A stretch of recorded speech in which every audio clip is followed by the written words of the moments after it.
You are now listening to the Someone's Favorite Productions podcast network.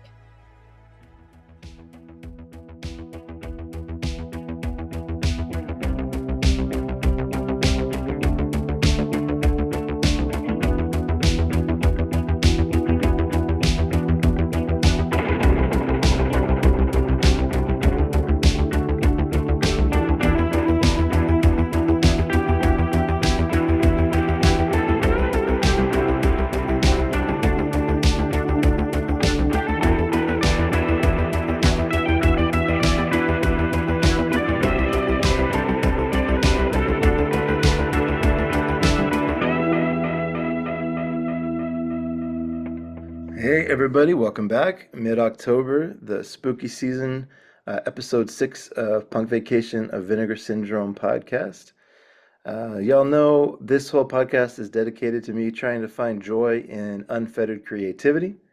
I'm trying to create a podcast dedicated to bringing awareness and context to movies of any budget from all over the world, which is going to be relevant today and from any time period. Myself, I've been a subscriber since Black Friday of 2021. And as part of a different podcast, I've interviewed a lot of the different OCN partner labels. And it's just been really fun to watch Vinegar Syndrome become this kind of industry powerhouse. And this is the whole purpose of this is to continue tracking with them and kind of seeing where they go. So I appreciate everybody who's been on this journey with me so far through 5 episodes. I booked with the guests we have on today. I booked with them about a month ago. We started talking and realized this would be a good slot. And I'm so excited today because we have some people that are going to be diving into a corner of Vinegar Syndrome cinema and then a particular country cinema that I think is going to be a lot of fun. So Armando and Joey from the co-hosts of the Trash Mex Podcast, big champions of Mexican cinema, a lot of special features, and Armando's a writer on trashmex.com, which is his baby. Thank y'all so much for being here. Yeah, thanks for having me. Yeah, thank you. Yeah, thanks for having us. Hell yeah. Man, y'all have your own podcast, the Trash Mex Podcast, and I feel like we should maybe just start there because you're 3 episodes in yourselves, right? Yeah, we barely started it. I mean, it was something Joey had been telling me about a year. He's like, hey, if you want to do a podcast, let me know. I'll do it. And then, yeah, I mean, it was like, what, July, Joey, or June when I kind of hit you up about it? Like during the summer. Yeah. Yeah, that sounds about right. Yeah. Yeah. And I was like, well, yeah, like, yeah, join me along, like rather than just me doing it by myself, I was like, bring Joey along, co-host. Yeah. And yeah, it's been pretty good so far. There's been one of the episodes where you cover, I'm sure one of the titles we're going to talk about today, you cover Interpretos Punk. No, not yet. No, we haven't. We probably mentioned will, it, but we haven't done a full deep dive on it yet. Oh, you mentioned it in one of the episodes. Is that what it was? Yeah. Oh. Well, we did Hell's Trap. Yeah, Hell's Trap was our last one, actually. Oh, Hell's Trap. Yeah, I'm sorry. Yeah. No, yeah, you're good. Yeah. Yeah, that's what it was. I was like, I know there was a title from VS. Yeah. Yeah, Hell's Trap.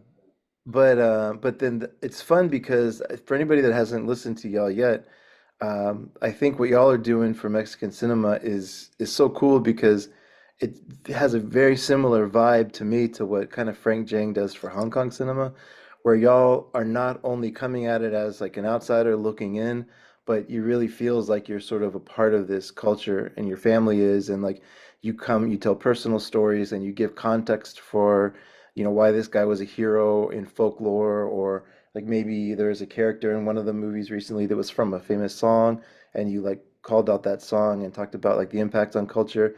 And it's cool. It's like listening to a commentary for an hour on these movies. I love it, man. Yeah, that's kind of what it was, like with the blog that I was doing for years. It's like, yeah, kind of throw in my cultural aspect in there since me being Mexican American. So, and then throwing in my my thoughts and what it was about the movie or the music. And then with the podcast, it's like with the second voice, it's like we're both talking about stuff that we're familiar with Mexican culture wise and then film wise and how it all intertwines.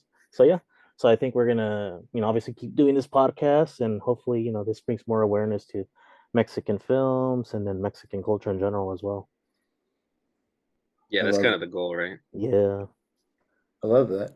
There was one thing you said early on, I think it was in the first episode. You said, we're not going to tell you that there's going to be a weekly episode or like a monthly episode because we're going to kind of just, you're basically like the impression I get is y'all are both kind of creatives in the purest sense, and so you're like when inspiration strikes and we have a good movie and a good topic and a good episode, we'll Yeah. release one. Yeah, but so far me and Joey brainstorm a lot. Oh, go ahead, Joey. I keep Yeah, talking. yeah. I mean, that's just what I was gonna say. We have almost daily conversations of like ideas of future episodes or things that we would want to talk about, people that we want to bring in to talk about, to join into the conversation, and kind of add a little more depth to the topics and stuff. But yeah. Yeah, That's like the awesome. other day I actually got with Joey. I was like, hey, let's have your brother, because his brother he does toy reviews on YouTube. And I was like, hey, how about we do, well, maybe this is a teaser. So we're gonna do like an episode with Herencia Diabolica, one of the Vinegar Syndrome titles, and then another doll movie as well. So, Oh, hell yeah. so yeah, so that's kind of what I want to do, is like bring in guests and then kind of keep it relevant to what we're gonna talk about. So yeah. I love that, man. Well, anybody please go check out Trash Mex Podcast. Is there like a website? Is it all trashmex.com? Is that kind of the central place for it? I mean, just look it up on any platform like Spotify or iTunes. And then, of course, on the blog, you can also find it there as well. I'll link everything there as well. But yeah, I mean, it's on every podcast platform. Joey has it on the RSS feed. Perfect. So as far as the episode goes today, we're going to talk about Vinegar Syndrome, but I think even just taking a step back, it seems like y'all are kind of becoming known in this boutique Blu-ray world Mm, as experts and kind of, big champions of Mexican cinema, and you're showing up on more special features and like it seems like yeah. people are calling you in. So how did you get plugged into that world?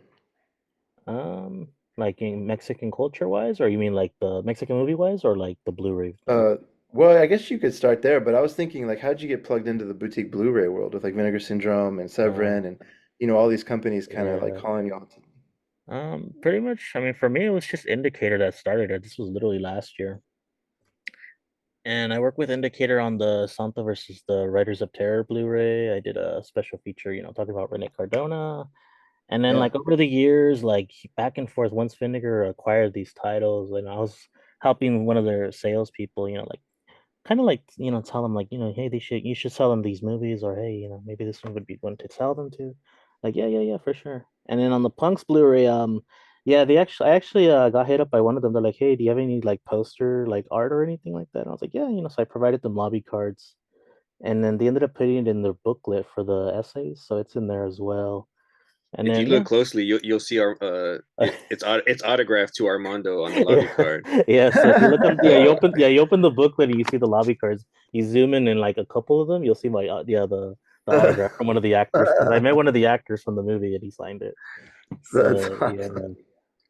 And then yeah, I mean, it's not even so much that we're like in the Blu-rays per se, or like me or Joey, but it's like once people see these movies, they just start hitting me up, and then of course they're gonna start hitting Joey up. So hopefully, eventually, we get to actually be a part of a Blu-ray, like for Vinegar at least, because I think it would be awesome, especially since we have so much to say and so much knowledge to throw in there as well. But so far, yeah, it's been pretty good, like feedback. It's like, hey, should I buy this movie? It's like, yeah, fuck yeah, buy Infernal Rapist, or fuck yeah, buy Vacations of Terror. And then on the Punks Blu-ray as well, like I'm not credited or anything, but I did actually help Brad Henderson because he was working hard on that Blu-ray release for years. And I actually did Oh, manage cool. to get him the interviews for some of the actors, so that was pretty funny too. Oh, And it's that's like, awesome. yeah, it like took forever for this Blu-ray to come out. And then I was like, man, when are those interviews coming? Because I was like messaging Brad, I was messaging for Brad some of these actors, and then they were even asking me like, hey, like, do you know when that Blu-ray is coming? I was like, oh, I don't know. And then it was just funny. And then with Brad not, being part of Vinegar, and I was like, I don't even know, like, I don't know what's going on, with the production. And then, but yeah, so there was that as well. Yeah, that was also something worth mentioning. Yeah, but That's yeah, cool. hopefully down the line, it's like, yeah, we get to work with them more directly, especially with commentary or history wise or whatever. But yeah, Well, it's certainly the right people to do it. yeah, And I think it might be kind of fun just to give a taste for, I think this is we were talking a little bit about before we started recording. It's funny to me because, you know, both Canadian cinema and it's kind of right now there's that partner label called Canadian International that's mm, trying to champion Canadian cinema, but like I don't think anybody knows about Canadian cinema just on the street, like if you just go talk to people. And then same with Mexican cinema, where there's the two studios. I mean, there's no comparison, right? Like Mexico has this like rich history of cinema and like rich cultural history and music and how it's all kind of tied together a lot of times. And then it's been going on for years, and there's some, some of the movies that got to be pretty big in their day, but for some reason it just never really broke into like the zeitgeist of American culture. And I don't think, at least in 2024, I don't think it's there in the same way, and that's weird to me. And I love what y'all are doing, so I thought it might be kind of fun to talk a little bit about the titles that Vinegar Syndrome is putting out, if y'all are okay with that, and just sort of talk about, a little bit about the movies they've put out from Mexico or Mexico Mm-hmm. adjacent, I guess, if they're because they're not all made there. Yeah. um, No, they got a but pretty good Yeah. lineup for sure, so it's worth mentioning, yeah. yeah, so I don't know if y'all want to like maybe a good place to start is just recently we've had Interpretos Punks and Hell's Trap. We just called those two out earlier on. Mm, Those are two recent ones, but they've been putting movies out for quite a while, for a number of years, right? They've been tapping into yeah, the Mexican market. like I think their 2020, I first believe. one was Demonoid, wasn't it? Demonoid was technically their first one, yeah. Yeah, that was quite a few years ago. Yeah, and then Um, their Mexico, like the slashers and so forth, it was Grave Robbers, which is probably my favorite one actually. Just because that one's so personal to me. So I was like, oh yeah, this is like my favorite release from them. Mexico Uh, wise at least. that was about 2 years ago-ish, right? Two, I think three even. I'm not sure. yeah, I think it's 3 years? like closer to 3. Yeah, closer to three. And when that Okay. one came out, I was like very excited. I was like, oh hell yeah. That was And like big when that's a they classic one. That's ones that I think people that are our age would have remembered that from their childhood as well. Because I used to play Mhm. all the time on TV. Yeah, that was one of those that was always on TV. That one and Cemetery of Terror, Don't Panic. Those would air on TV frequently, on Mexican TV at least. Ladrones de Tumbas, right? Yeah, Ladrones de Yeah, yep. Tumbas. Yeah, Grave Robbers. Yeah. And Legend. then I haven't. You mentioned one. I was looking up the grave robbers. You mentioned another one. Vacation. What is it? Vacation of Terror or Terror Oh yeah, Vacation? that's another Yeah, classic. Vacation Oh of yeah, Terror 1 and Vacation of 2. Terror. Yeah, that was another one. That was like, oh yeah, you know. And I was waiting for that one to come out, and yep, sure enough, they got it out. is that a movie that was popular back like in its day? Oh yeah, that was a Oh, for really sure. successful. That was always on TV, and Joey, I'm sure you've seen it on TV all the time. Oh, absolutely. Yeah, when I Yeah, used to spend winters in Mexico, and yeah, that'd be on TV all the time because it stars Pedro Fernandez, who was like a huge icon in Mexico. yeah, he's also in House Trap, so Yeah, another classic right there. Yeah, and that has like a weird, or not a weird. I mean, that has kind of a cool connection between Rene Cardona being on like one of the directors, and then one of the Galindo brothers or sons being another director, right? Yeah, correct. Rene yep. Cardona the third and Pedro Galindo the third. That's awesome. Do okay, so I know okay, maybe that's actually an interesting point because this came up in one of your podcasts, but I didn't know this. So, starting with the Galindos, so Pedro Galindo the third, but all three generations of Galindos were actually in entertainment, right? Yeah, so Yep. Pedro the grandfather, yeah, he was like a famous music composer from like the 30s and 40s. Okay. And yeah, he did a little bit of acting, not really so much, but he was mostly known for like composing music for movies or just for other artists. Okay. And then yeah, like around the 70s, that's when he really got serious about producing movies. And that's when his sons came in and then his nephews, cousins and so forth. So yeah, big family of filmmakers from the Galindo name. That's cool. And then is there now the age like we're old enough to now have a Pedro Galindo the fourth. Is there a fourth? I think a lot of them are in film, but very in small aspects. The ones that I know Okay. that are still working is Ruben Galindo Jr. He does mostly TV now. Okay. That's primarily what they're well known for now is TV productions. There's a lot of parallels though, because it's interesting, and maybe I don't know if the timing worked out exactly, but in the 80s in Italy was like the end of a lot of the horror films and like um, genre movies coming out of Italy, right? And then a lot of these people that were making movies, maybe they made it into the 90s, but then they all pretty quickly went into TV, right? Yeah, I feel like that's a lot Yeah. of what happened in different countries too, like Mexico especially, because that's when they call it the decline of the cinema, is like the late 80s, early 90s, because that's when pretty much everybody was kind of finishing up. They were like, it's not as good as before, and not like the good old days, as they say. So yeah, I agree. So interesting. because you had VHS still for another 10 years, right? So like you still had the home video market. Yeah, the home video Um, market was there, but it wasn't as successful as they thought it would be. That's another thing too. The video, so they call them video homes back in the day. That was what the term for straight to video was in Mexico. So the home okay. video market was like, yeah, it was there, and they were making movies, but it wasn't as successful as back in the day with the theatrical stuff. So yeah. Interesting. Well, you kind of mentioned it already, but I was curious if y'all had like a favorite release coming from the Vinegar Syndrome titles. Is Like you said, upcoming or that have already been released? oh, good question. I mean, I was thinking that already been released, but if you know about something upcoming and you want to spill it on air, that would be awesome. Because Oh no, I I was saying that because I was gonna say I don't know what's coming. So I mean, I can I guess what's mean, coming based off of what they released, but yeah. I'm not gonna say what I know and what I don't yeah. know, but what I no, do no, no, no. know is like it's pretty. I think it's gonna really surprise people for sure. From what I know, at least, I don't know when it's coming out. I mean, I just know that they have it. But That's awesome. yeah, it's gonna be cool. So I'm excited for whatever they're gonna pump out sooner or later. But yeah, that's all I gotta say. I don't know because No, no, no, no. yeah, I'm not trying to get you banned before you even have a chance. Uh, yeah. but yeah, what about the stuff they've already released? Y'all have a favorite? Joe, you go That's a good first. that's a good question. I mean, there's a lot of them that were really good actually. The ones that I can think of off the top of my head would be like from the Cardona box set volume 2. There Oh, was Traficantes de Pánico, which they had as Under Siege, which was yeah, a Cardona Jr. movie. And the other one, there's another one on that set that I think was the best was La Casa que Arde de Noche. yeah. When I was like, what the fuck when I saw that one, and That's a crazy movie, yeah. I was like stoked because that movie's super hard to get. Like even back in the day, like there's no DVD from what I recall. The VHS is like hella hard to find. So when this was on Blu-ray, I was like, oh hell yeah. I mean, it's sleazy as fuck. It's a sleazy ass Cardona Jr. movie, and then they're both. The funny thing is Cardona, the father's in it too, so it's funny to see. Yeah, yeah, Yeah, yeah. Dirty old man.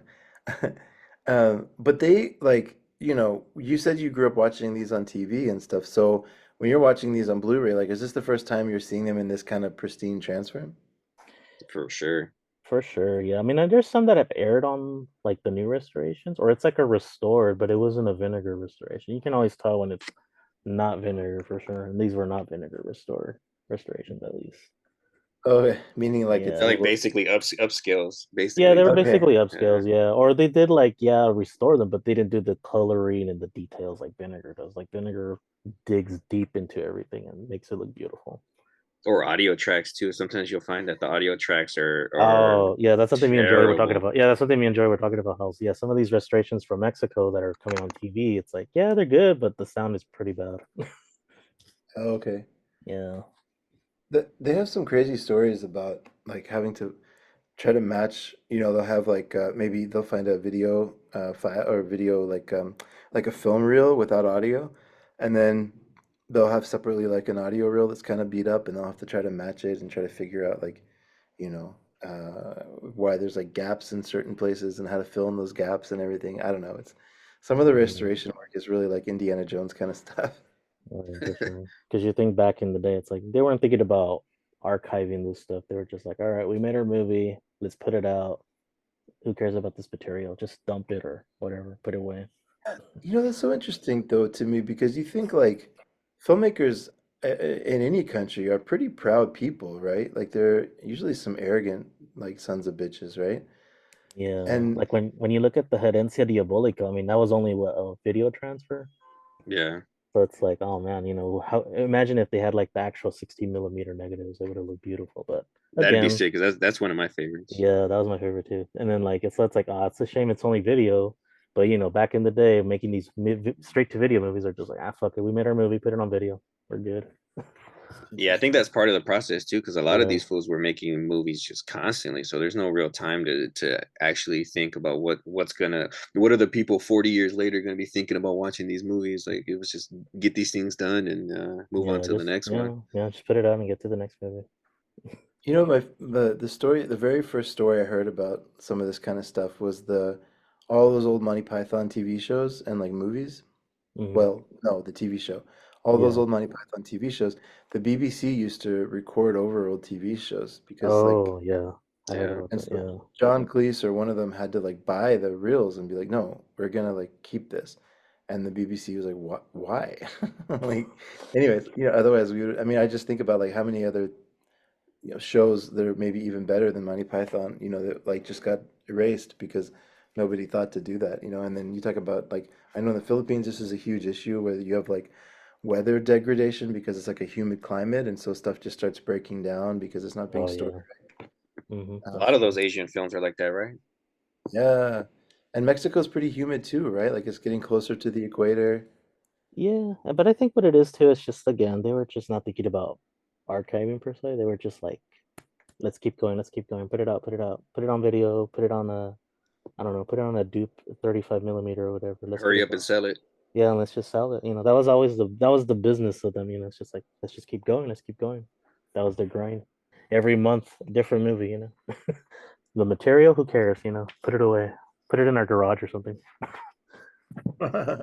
Or throw it in the ranch, because sometimes they would live in ranch houses. Or like, yeah, just put it in the barn or something. I don't know. Armando actually has a kind of funny story that he's told me before. I forgot what director you were talking to, but he was asking him like, "Hey, like, do you have this?" And he was like, "I don't know." And like asking his wife, like, "Do we still have Oh, this?" yeah, that was another Brad Henderson story. Yeah, so Brad actually had me call the director of Punks, Francisco Guerrero. He's like, "Hey, could you call Francisco for me?" I was like, why?" He's like, "Wow, we're still looking for some material for the Punks and blah blah blah." And I was like, "Okay." So I call Francisco. I was like, "Oh, hey," and I tell him like who I am and why I'm calling, and he's just like, no, I don't think so." Like he's talking in Spanish, and then he goes to his wife. He's like, "Oye, ¿no tienen algo del punk material? Like, do we have any punk? Do we have any of the punk material, like, in our storage?" And I could just hear the wife being like, "No," like she's just like, "What?" Yeah. So that was another little funny moment. But yeah, that's what I'm saying. They're not thinking about that. They're just like, "What?" Like, okay. But yeah, so yeah, just stuff like that. It's just they weren't thinking about archiving or saving this stuff. It's just put the movie out and then that's it. It's funny. Mm. Well, the Punks is a good one. Intrepido's Punks is a good one to maybe talk about for a second. I saw it recently. Hmm. Um, and like, the thing that I'm trying to come up with like a thesis here and like maybe eventually write about this. I don't know, but like if you look at like Ozploitation, like a lot of the Australian exploitation movies, right? Or like some of the Italian stuff, and then now I'm gonna put punks in this category.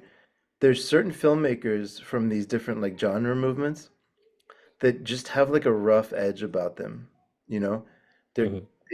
they just are not shy to like hold the camera on like uncomfortable stuff and just sort of play it out. And I don't know, the intent is probably different for all of them, but I think it creates like a really chaotic kind of I hate to use the word fun because there's a lot of rape and stuff in Intrepidos Punks, but like Yeah. it's in this kind of anarchic spirit of just like it's just this crazy you're just watching people that don't care. Again, like the characters in the movie, they just don't care, right? Like they talk about how much they love cocaine and they're just Yeah. like basically they're all just out to like get a little bit of money to go party in the desert. Um, and there's something that's so pure in like you're watching people that just are kind of detached from the world and like having to like follow the rules, and a Hmm. director that's also willing to kind of like lean in and just like show them without trying to make it seem like at the end they're going to be good guys or like they do a good thing. He's like, Yeah. no, fuck it. We're just going to show these Yeah. like crazy characters doing crazy things and it's going to be Yeah. entertaining. And I Well, it's really love interesting. that spirit. Yeah. It's interesting you bring that up because the first movie was directed by Francisco Guerrero, the guy I was just talking about. And him, like, if you look at his filmography and if you're familiar with it, it would make sense why he's portraying these people like that. Because a lot of his movies, they were mostly like melodramas and like little, like, rancherita Western type of things. But in those movies, when you watch them, they're very like serious and like so like mean spirited. So it's like, so with him coming to make this movie about punks and action, it's like, okay, I kind of see what he's doing. He's just portraying these people as fucked up. And then you look at the second movie. That's Damian Acosta, directed by Damian Acosta, It goes even and crazier. he goes crazier because Acosta was like a very intense director, very serious, and he was always just like wanting to make it crazy, wanting to be very violent. That's just how aggressive he was. And he's the director of Infernal Rapist, and you know that movie already. That movie's pretty intense as well. So yeah, that's kind of what it was. It's like, all right, give us they're reading the script. They're like, all right, we're gonna make this really fucked up, as much as possible, because this is our style. Francisco is as serious as he is, and not a fan of the movie, but he still wanted to portray the movie as like a mean spirited type of movie because it's like again, it's about these fucking crazy ass punks fucking everybody's life up right now. So yeah, Right. Sometimes I almost feel, well, I mean, I don't know, maybe you guys can weigh in on it too, but I think a lot of the times people don't really understand like the ethos of punks, so they kind of portray punks to be downright, maniacs when in these movies, and that's why they're the always acting, straight foolish. But yeah. um Yeah, so that's another thing too. Yeah, people just see you think of punks back in the day, it's like angry parents, like all these people are crazy, they look weird. So they're gonna assume they're up to no good. Yeah, that's true. Yeah. No, I grew up kind of in the punk scene, so like I know that's not how I grew up. Yeah, exactly. But like there is certainly I think every punk that I knew or everybody that was in that world would also laugh at that movie because it's kind of like we get it. Like that's how it's portrayed. Like that's how people think about it, right? Exactly. Yeah. It's just yeah. this is what the narrow minded people think. Like us I punks. want to fuck and I want to do cocaine and I want to rob a bank. Yeah, it's like nah, we just like looking cool, that's all. We just like partying We're once in a actually while. quite shy. Yeah, we're actually really normal. We just look fucking weird, so I get That's it. that's funny, man. Um, yeah, it's is there like was there a middle ground because Mexico when you have like the director of Itu Mama Tambien is escaping me, right? Alejandro Inarritu. Oh yeah, Hmm. yeah, I think so, yeah. So you've got these like really like art house like celebrated festival directors coming out, right? And then you have like a lot of the genre stuff coming out. Is there like a middle ground in Mexico? Like if you live in Mexico, is there a middle ground of just like rom-coms and like silly action movies and like dad kind of like war movies? Like do they have that kind of an industry as well for movies? Yeah, I mean, if you look at VIX.com, which is like the big streaming service over here and over there for Spanish language in Mexico, Mexican movies, that's Hmm. pretty much what you nailed it down. It's like, yeah, a bunch of rom-coms, cheesy little action movies, and romantic comedies and so forth. So yeah, that's kind of how it is now. That it's kind of like over here. It's the same thing. Rom-coms, cheesy action movies, big budgeted type of stuff. So yeah, there's stuff like that over there. So what are the big budgets going to? Is that where they're going? Like they're going, are they like do they have, like a science fiction movie based off of like an old, Mexican tale or like off of young adult novels? Like, how mature Uh, is the industry if you think about like the stuff that's coming out in that way? um, that's a good question. I think they're just portraying like, just what people want to see or what they want or what they think they want to see. So it's like, Yeah. I think right now there's a Dracula movie, which is supposed to be based on when they filmed that 1931 Spanish language one. Oh, Hmm. So cool. it's like, so they're digging deep into that. But then the thing is, VIX being like equivalent to Netflix, they're just bringing in the same actors over and over. So it's like Eugenio Derbez is like the main actor. So he's like in Uh, every, yeah. so VIX is like a streaming service that's basically trying to compete with Netflix in Mexico. Yeah, it's like the Mexican equivalent of Netflix, basically. It's just a bunch of, these movies that they pump out every month or every Yeah, yeah, week. exactly. Yeah. Yeah. And it's There's a just, funny yeah. article I was reading about some studio. I'm sorry to interrupt you, but there's No, you're a good. and they were basically talking about there's a whole studio, like a cottage industry in the States, where they have people like live on studio and they're contracted to work. It's almost like the old studio system back of like MGM in the 30s, Oh, But yeah.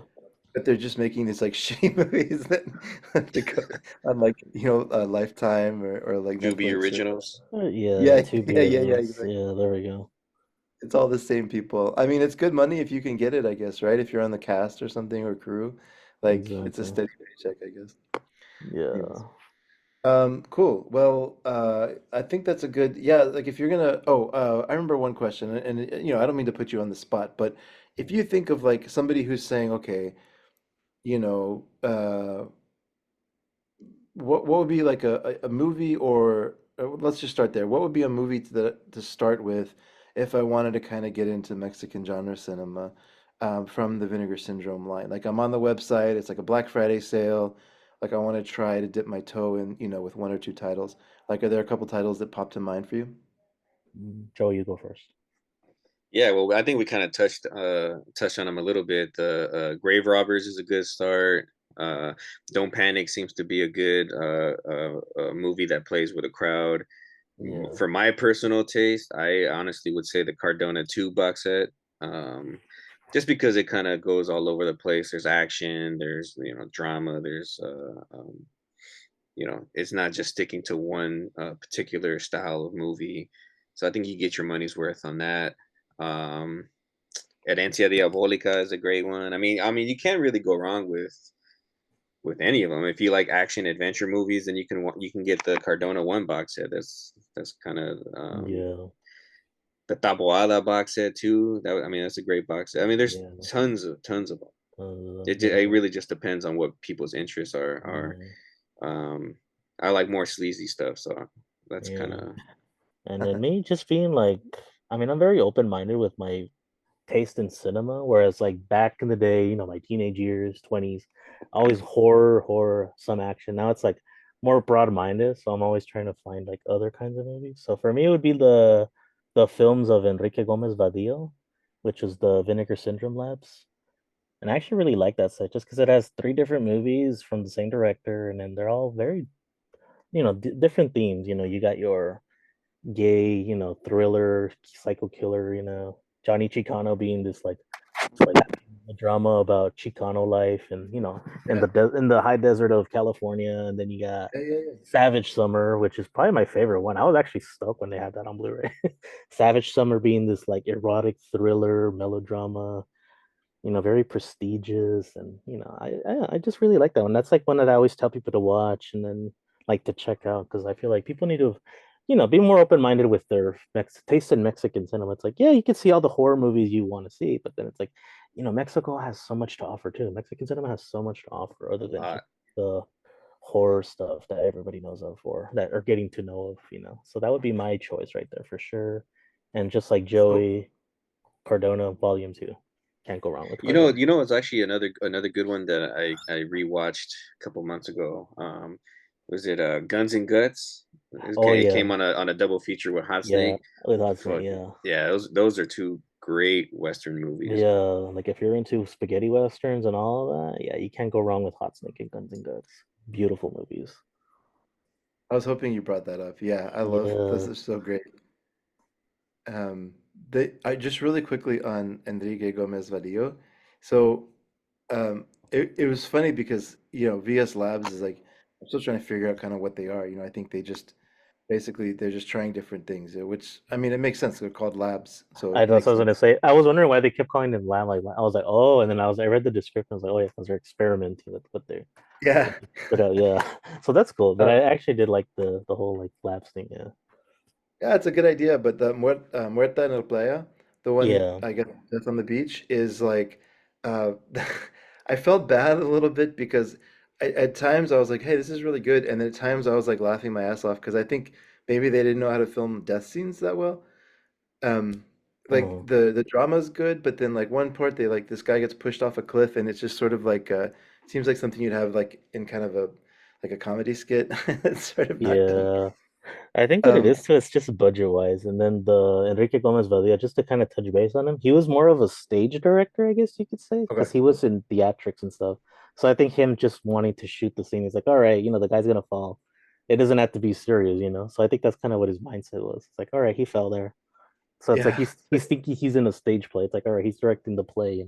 So that's kind of his directing mode. It's like, I'm making a play. It just happens to be should be shooting on film. Oh, that's cool. Yeah, so that's Um, cut. So I get what you're saying, yeah, where it's like it feels so cheap. It's like, okay. I used to think that too. It's like, why was this so cheap? They could have done better, but I was like, oh, He's a theatrical director. He's just that's his mindset. He doesn't care about Makes a lot of sense. yeah Yeah, special because effects then or anything. like outside of a few of those moments, like the movie's good. Like it's a very it's a well-made, film, and like it has family drama, and like it has the probably one of the most complicated characters of who's like gay but doesn't want to come out and sort of fighting it, and or I think Yeah, he's gay. I don't know if it ever actually explicitly says it, but um it's he just like a says he's really gay. That's what's funny. The character does say he's gay, but then it's like he seems a little confused still. I don't know, but yeah, I get what you're saying. No, it's cool though. It's interesting, Yeah, right? It's memorable. And yeah. then speaking of Y Tu Mama Tambien, Savage Summer has they got there first, right? As far as having a threesome on that. That's what I was gonna say. Yeah, it's something that I guess you could kind of compare to. Yeah, and yeah, that was Enriquez Vadillo's first movie, and yeah, he went all out. He had everything he wanted. He had the melodrama, the beach setting, and then of Yeah. course the gay angle. I mean, you don't really see it outright, but there is of course a gay angle in the movie as well. Yeah. He where's his Academy Award? That's what I want to know. Unfortunately, It's yeah, he lost in the never. mail. Unfortunately, not. But no, he was. I mean, he was frequently in Hollywood, so at least he got to mingle with Academy Award-winning directors and so forth. So Oh, that's cool. yeah, So yeah, he was I think Savage Summer is probably my favorite as well, but Death on the Beach was excellent. And then Johnny Chicano, I think it's a really good movie. I struggle with Uh, in America, there's this whole subgenre of movies that are about like troubled youth. It's like teenager kind of movies. yeah, yeah. So that's kind of And what I, it was. Yeah. Now that you bring it up, yeah, yeah, and I was like, oh, okay, it's one of these. So I was doing my best to get into it, but like I had a bias coming into it, so I have to be honest about that. But I love that box set though. I think those are really cool movies. I'm really glad you yeah, called that out. yeah. Hopefully they like put out more of his stuff because Vadillo has more movies like just like this. If you like Death on the Beach, he has a movie called La Tentación, which is Temptation in English, and they actually filmed it in the same house as Death on the Beach. Okay. So when you dig into La Tentación, you're like, oh, that's the house from Muerta en la Playa. And then same thing, it's like a very sleazy movie, a lot of dudes in speedos and so forth. So hopefully Vinegar, gets touched into more of those films of his. Yeah, hopefully it sells well for You like them. I Playa mean, Prohibida? Oh yeah, Playa Prohibida. Oh yeah, yeah, yeah. Now that you mentioned that one, That's ooh, a good one too. another great one. Yeah, beach setting, a little bit of a homosexual overtones, and yeah, plenty of Kind erotica and of so forth. a Yeah. little And incest. yeah, there's an incest subplot in there as well. Oh yeah, that's what I'm saying. So they already have hopefully, the Taboo movie, so it would fit well with the Vinegar Syndrome yeah. one. So hopefully we'll see a Vadillo Part Two Blu-ray or something. But yeah, Awesome. Well, thank you all for doing that. I think it's cool to kind of go back in the catalog and call out certain ones. I hope people try that out because Black Friday's coming up, pretty soon now by the time this is released. So oh maybe yeah, like a month away. So I hope people give some of these movies a chance. absolutely. So if y'all are okay to stick around for going over September releases, I thought it would be kind of a fun little twist on the formula that I've been doing so far. So, I'm going to start off by going the three Vinegar Syndrome spy numbers, which is it covers 5 movies, and then the Vinegar Syndrome archive movie, and then Vinegar Syndrome Lab. Speaking of that, and then the Distribpix film for September. And then what I thought we could do, if y'all are okay with it, is to, as I go through these movies, to basically see if there's not only in Vinegar Syndrome, but across all of Mexican cinema, if there's sort of like a good double feature with this movie. Are y'all okay to stick around and give this a shot? Yeah, we could give it a shot. Yeah, Hopefully we we could find try it. something Yeah. similar. Yeah, There's gonna be. I mean, like Howling 2 is. How can you compare anything to that? Really, but we'll try. We'll figure it out. I'm gonna look at my letterbox right now. That's cool. It just if we can do it, I think that might be kind of a fun way of like, doing something a little bit different and introducing people to more movies. So, Yeah, for sure. um, yeah, that's a perfect segue. So, first movie is Spy Number 478, and it's Howling 2, Your Sister is a Werewolf.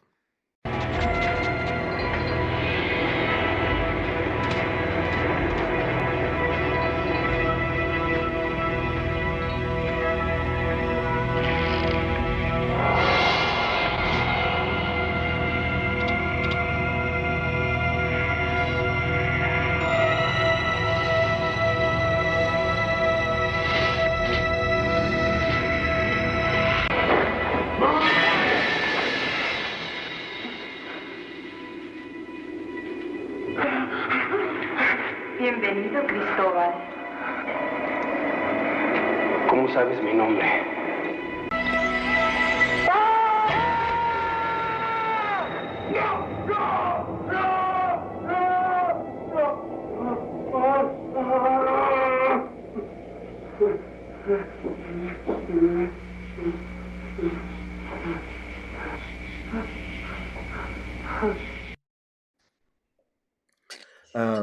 So the funny thing about this movie, have y'all seen the original Howling by chance, the Joe Dante one? Yeah, Yeah. that one I've seen. Howling 2, I honestly barely remember it, but I've seen it. So Howling, I had to rewatch. I saw Howling 2, and I had to go back and rewatch Howling, the first one, because I was like, these movies are not even on the same planet. Yeah, Yeah, they're so far apart. yeah. It's like it's not even a sequel at this point. It's just with the title, that's all. Yeah. But I do kind of like when sequels are like, okay, I get what you're trying to do, but check this out, and just go like in a completely different direction. Um, and I don't know, man. Howling 2 cracks me up. You said, so Armando, you said you saw it a long time ago. You barely remember it. Joey, have you seen it? Oh yeah, of course. Yeah, I've definitely seen it. It's funny. I was actually talking to my brother. My brother's doing like a werewolf month, coincidentally. So he watched it not too long ago for his first time, and he was like, "What the fuck was that?" But he actually thinks it's better than the original Howling. So I was like, "That's crazy." I don't know if I can entertain that argument, but Wow. Jesse said the Howling 2 was better than Howling 1. crazy. Wow. Maybe I'm misquoting him. Maybe he'll get mad at me for saying that, but he did say that he thinks it might be better.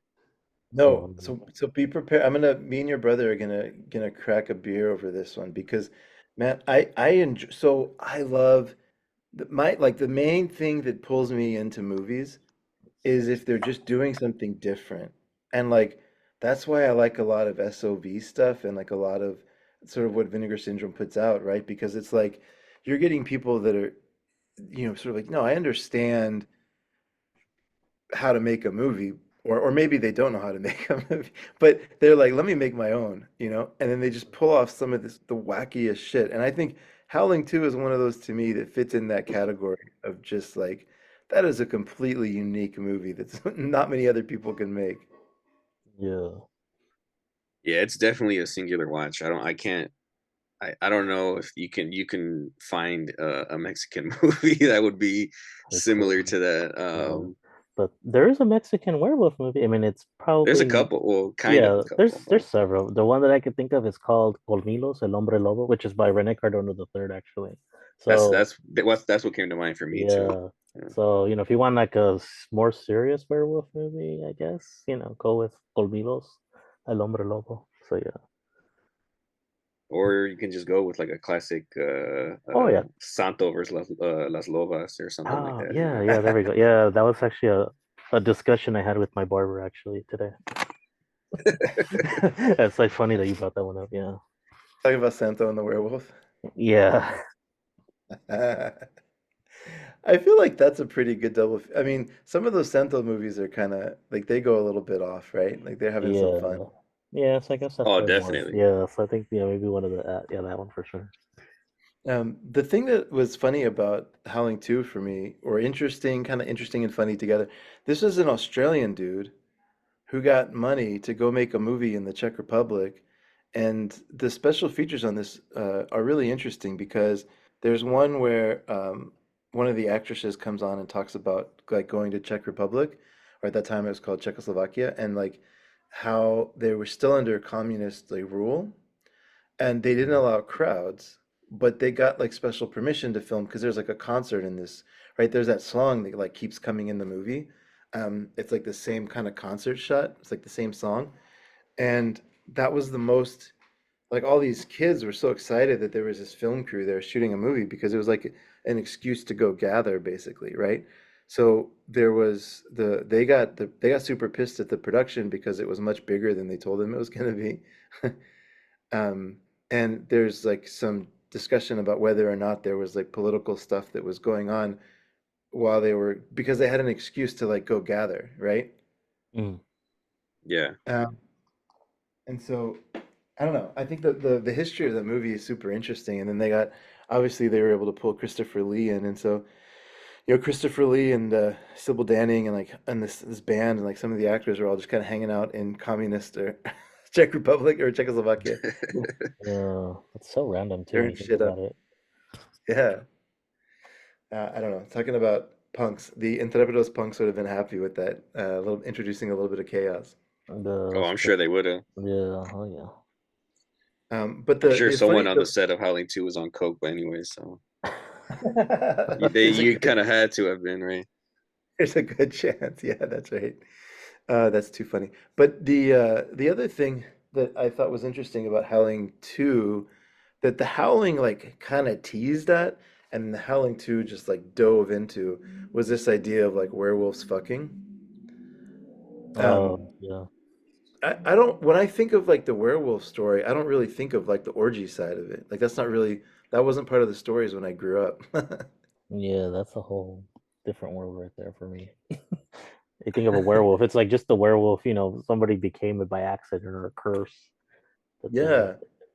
But it almost feels like, I don't know if it almost feels to me like a vampire kind of lore that like, but they're not vampires, they're werewolves, so this sort of like, I don't know.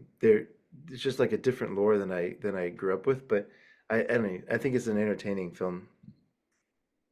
Oh, it's most definitely fun. I mean, you put Yeah, that in on a Halloween party, and guaranteed everyone at the party's gonna have a good time watching it.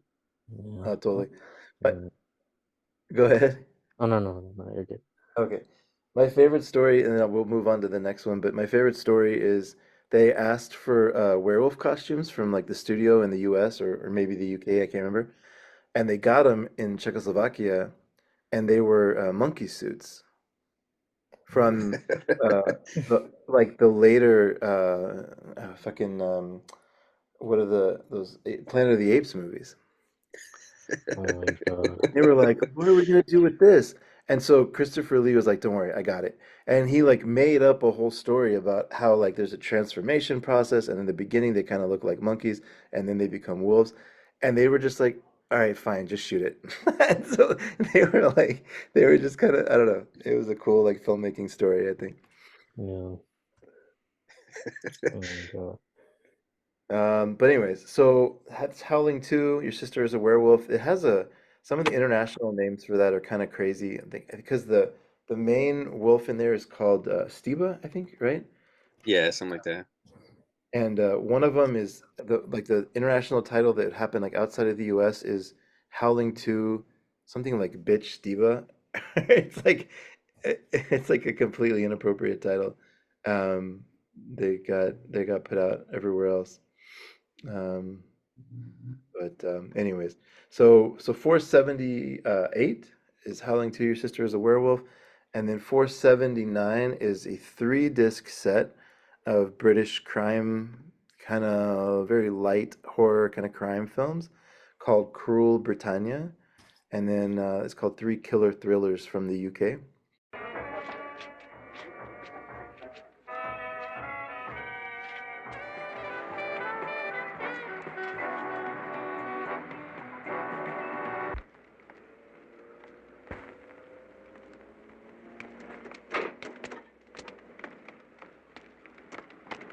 ¿Qué crees que somos tus tarugos, babosa?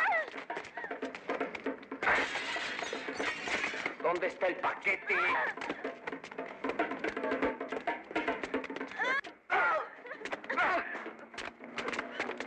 ¿Por qué les pega, güey? Porque así somos de malosos los mexicanos, tú. ¡Vámonos! ¡Espérate!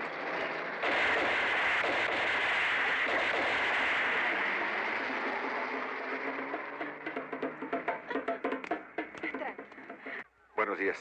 Buenos días. Buenos días. Ustedes son las mejores amigas de Elena. Así es que tengo que pedirle su ayuda. ¿No les dio nada guardar a ustedes? Bueno, a mí me pidió que le guardara una cosa en la caja fuerte de mi papá, pero pues yo no me sé la combinación. ¿Hace mucho de esto? No, no fue antes de que la vinieran a molestar a la escuela. ¿Después no les dijo nada más o les insinuó algo? Nada. Muchas gracias y perdonen la molestia. Did y'all happen to watch any of these by chance? Have not. No, honestly, No. no. Totally fine. This is one that I think I'm kind of surprised it came out on the VS mainline, to be honest. Um, it doesn't really have anything that you would expect to see from like a mainline kind of VS film. It's three movies, and two of them play as like a pretty straight like detective story, like Agatha Christie style like detective story. Oh, okay. So it's a little bit more like almost like a VS Labs kind of thing in my head as I was watching them. Yeah. Because you know they do a good Oh, job. Crucible of Terror. Okay, I've seen that one, the Crucible one. Crucible of Terror. Saw Crucible of Terror before? Yeah, like a long time ago, because it was just like it's like a public domain movie, I think. I'm not really sure, but I know it's one of those that had like frequent like DVD releases, VHS releases. Yeah, yeah. There, do you remember? I don't know if y'all, because you said you've been collecting for a while. So, do you remember Arrow Video put out this movie like years ago called Bloodbath? And it was kind of famous because it had like three cuts, and it was a Roger Corman movie, and it all had to do with basically like an artist kind of using the patient, using his subjects, like as he was painting them, his models, and then he would eventually like kill them and kind of put their blood in the paintings and stuff. I don't mean to get into Oh, spoilers, but That's sick. Color Me Blood Red, I think. Yeah, that's the one you're talking about. Color Me Blood Red is a H.G. Lewis Uh, movie. Yeah, yeah. yeah. Yeah, No, you're yeah. talking So about There's another one. I think Okay, it's because called. that's yeah, the one No, that no, came there's up. a no. But it's a that's a great call out though, because there's another one Yeah, that does it. Yeah. What were you gonna say, Joey? Color Me Blood Red's a great example. yeah. Oh no, I was just gonna say that I don't. I think it was. I think you're right. It was called Bloodbath, but there was like an alternate title, right? Like you were saying, there's like Oh yeah. a. Oh yeah. There's like three It's like titles. it's a '60s movie, right? Yeah, yeah, yeah, yeah, yeah. Yeah. There's the huge box set from Arrow. So basically, it's like Track of the Vampire was another title. Um, I can't remember all the titles off the top of my head, but yeah, they're all on that box set, so you can watch like all the different, titles or whatever. But yeah, so this is Crucible of Terror is probably the one that's most like a horror movie. Um, and the other two, Penny Gold and then Craze, are kind of like Penny Gold is just a straight Agatha Christie movie where it's like the world of like stamp collecting, and there's these people that kind of broker like the deals, like they kind of buy and sell stamps, I guess. And then there's the people that own the stamps, and there's like a murder, and it's all tied into this stamp world. And there's a sort of you know curmudgeonly like detective that comes in and tries to solve the case. So it's just a straight like old school detective story. Um, and then Craze is they try to make it a little more sound a little crazier than it is. The funniest thing in Craze is probably watching Jack Palance act his ass off. Like he goes for it in this movie. And like, he can go big when he needs to. So it's kind of fun watching him like really ham it up. Um, but yeah, it's just all based around this like I guess an idol called Chuku, and it's like all these murders start happening, and it's all connected to the worship of this kind of devil feature or this devil creature or the idol. But it's Okay. still pretty. I mean, I guess it's technically a horror movie, but it's a little bit more like a detective story. It's not that bloody, really. Yeah. Okay. Is this a popular genre in Mexico? This sort of detective story, the crime story. Yeah, pretty much since like the beginning of like Mexican cinema, like especially the talkies, the 30s. There was already like stuff like that, like crime and like mysteries or like, those Yeah. old school comedies with mystery in it. So yeah, it's been there for years and then I guess they kind of still do it with their new movies, but yeah, it's something that's pretty universal, I would say. Is there any of them that are famous? Like, is there an equivalent for like a Poirot character or like Sherlock Holmes or like any of these big famous detectives? Is there like an equivalent kind of household name in Mexico for this? Oh yeah, that's a good question now that you bring it up. So there is a I think it's based from a book, if I recall, or some kind of series. It's called Días de Combate. So that's what the movie is called. And then it's like a detective, I think. His name's Hector Shane or something like that. And then Okay. there's like several other movies involving it. Yeah, they made like a 80s movie. and then it got remade like in the 90s or something like that. So it's based on a detective or something of that sort. Is It's it pretty Hector Belasco Shane? yeah, there we go. Yeah, that one. Yeah, Okay. and it's based on a One-eyed, book half or Irish, something half like that. Sorry. What? Yeah. No, sorry to interrupt you. Go ahead. It's just they had a cool title for him here. Is it a one-eyed, half Irish, half Basque, Coca-Cola swilling private investigator in Mexico City? Yeah, that's the one. Días de Combate. Yeah, it's like based on a book or series or something like that. And then they made a movie in the 80s and then like in the 90s, and I think recently too, but I'm not 100%. But I know it's been portrayed on film several times before. Okay. Yeah, so that would be probably the best comparison to some of these as far as like a detective story goes. Yeah. Uh, then the other one is very specific, but are there any movies that come to mind for like basically where like an artist is trying to capture the soul of his subjects into the art? Uh, Like that's a very specific thing to ask, so I'm not expecting there to be, but I don't know if anything comes to mind. What's that movie, Armando? That it's like a dude is like trying to kill his wife with he's like a is he like a doll maker or some shit? is it doll Oh, Um making? yeah, that sounds Uh, is he good. a, is he a fuck, I can't think of the name of it right now. I don't know if he's a doll maker, but he's like a oh man, this is gonna kill me. I wish I would have remembered the name of this. well, He the makes only like thing I figurines. well, the only thing I could think of is like one where it's about a he's like a sculptor or an artist, and he kills women, and it's called Mujeres de Medianoche from 1990. So that means like women at midnight, basically. Yeah, and then the funny thing is like across from his apartment building, another apartment building, these two guys are like watching, well, they're just watching like through everything happening through a telescope, and then one of them happens to see the murders happen, and it goes from there. It's based on an older movie too called El Chismoso de la Ventana, which is a comedy. But this Mujeres de Medianoche, it's like a straight up horror comedy type of deal, slasher, pretty brutal. So yeah, I guess in other words, it's kind of like that, about a sculptor, artist type of thing. Yeah, I love it. He brings in models and so forth into his place. It's very similar. So Yeah, maybe. Yeah. something of that nature, yeah, I would say. So Mujeres de Medianoche from '93, I believe. Boom. Nailed it. That's perfect. Hector Shane, the Irish detective, covers two of these movies, and then Mujeres in El Medianoche gets the other There we go. Yeah. one. Then going on to for Spine 480 is a Lamberto Bava movie called Delirium, Photo of Joya. Have y'all seen much either Mario Bava or his insane son Lamberto Bava? oh Joey's one yeah, of of the Italian. course. Yeah, Yeah, Joey's yeah, the for sure. Italian. Yeah, and is the Italian expert. Yeah, so he would for Uh-huh. sure.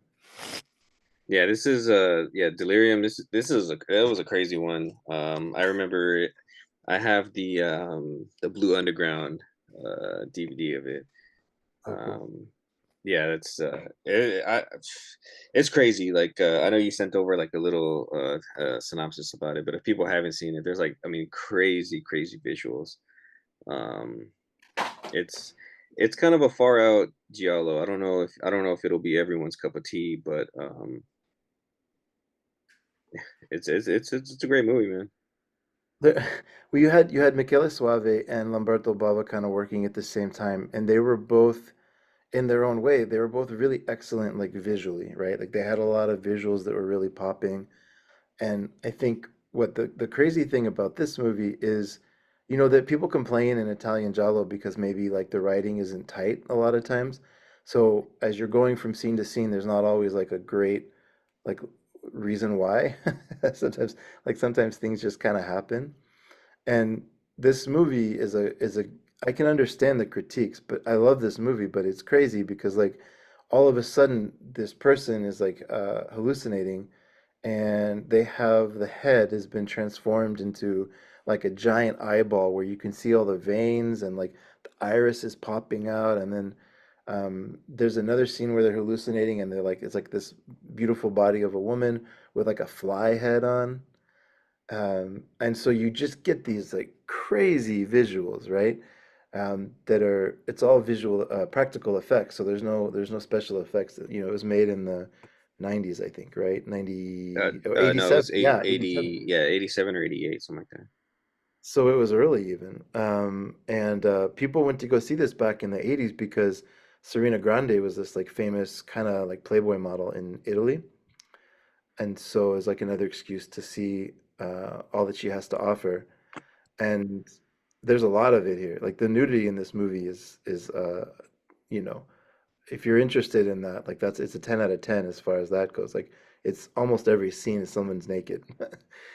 Um, Oh yeah, it's definitely like in terms of like the far out gialli, it's kind of like you said, it's out there, man. I mean, if people are already, you know, vested into watching giallo movies, then it's definitely one that they should be watching. If you're new to the genre, this is definitely not the one to start with. this isn't the way you, Mm, oh, let me check out a Jalo film. Yeah, it has George Eastman in it as well, who's Yeah, he's in a lot of Italian movies. Daria Uh, Nicolodi's in it too. Daria Nicolodi, yeah, good call out.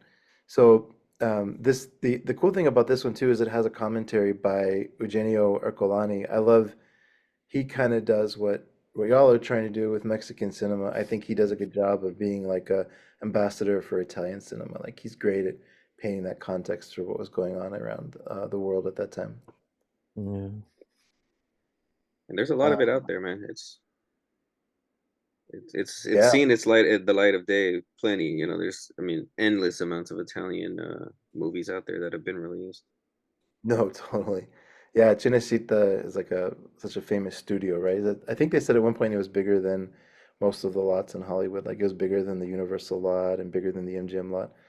And they were just like pumping through all this stuff, which is kind of cool. But so that takes us through these three movies. I forgot to say. So I have no idea how to even start with a double feature for this. I mean, I guess you could say like a kind of a murder mystery based around a fashion show, like the Fashion World, or you could say like a murder mystery that has a lot of psychedelics in it. Um, if anything, if either one of those comes to mind, I don't think you're going to find something that's a direct correlation to delirium. Yeah, like a Yeah. direct correlation to that, you'd be hard pressed to find one. But I mean, Mexico does have some giallo-esque movies, just not anywhere near as similar to Delirium. Yeah, that's true. Do you have an idea, Joey? Like which one you want to pick? Yeah, there was La Muerte del Chacal. Yeah, I was gonna say that one, but I was like, let me see if Joey says it. Yeah, that one Yeah, for sure. that's probably the most well known of the Mexican, even close to a giallo that you can find. Giallo. Yeah, that one's a The death great of one. what? That Death of the Jackal, that's the English title, and then Muerte del Chacal, that's the Spanish title. That's also by Pedro Galindo III, actually. Oh, that's awesome. And the Almada Yeah, brothers are in it. and the Almada brothers are in it. Yeah. So that's like a pretty fairly well-known Mexi Giallo. I mean, I like to call it Giallo because that is primarily what it is. It's like a Giallo, basically. So That's if you're awesome. looking for if you're a Giallo fan, you're in the mood for something outside of Italy or Europe, it's like, all right, let me go to Mexico or Texas in this case because they shot it in Texas. So yeah, Okay. Muerte del Chacal would be a potential one to see. Vinegar, hopefully they put it out. I think that's one that they could probably have, I can or imagine them squeezing this into like the Forgotten Gialli box set yeah, somewhere. or something, or if it's a standard, by itself. Yeah, I could see them releasing this one for sure. This one has potential of becoming a favorite as well. If you think about this from the perspective of a company trying to put out movies where there's like some commercial tie, right? Which is what Vinegar Syndrome's doing. They're trying, at the end of the day, they're trying to sell this stuff, right? Do you think that most of what we're going to see from them is from the Cardona or the Galindo family? Are those like the two kind of big, king families of genre filmmaking in Mexico? Oh, yeah, absolutely. Especially Cardona. I mean, he got three generations right there. And they all Okay. made movies one after the other. So, and everything that we've seen so far has been pretty good. And then, of course, there's a Cardona 3 box set, coming up. And then from Yeah. what I've gathered and know for sure what titles they are, yeah, it's gonna be awesome. People are gonna be like, damn, these are fucking cool. But yeah, That's good. definitely stuff from Cardona. Hopefully stuff from Galindo too, especially since we have Hellstrap now. So hey, if Muerte del Chacal isn't going to be on there, hell yeah, I'm all for it. And of course Definitely. Giallo, since Vinegar's so big on Giallo, it's like it would only make sense for them to acquire Muerte del Chacal. So hopefully, that's one for sure I hope to see. Put that out in the world. Hopefully they hear this and Yeah, exactly. so that's it for the VS mainline. It's 5 movies this month. That's the crazy thing. I know that you said y'all aren't subscribers, and I mean, I go back and forth every year because it's a lot of money. It's like just under $1,000 to do it.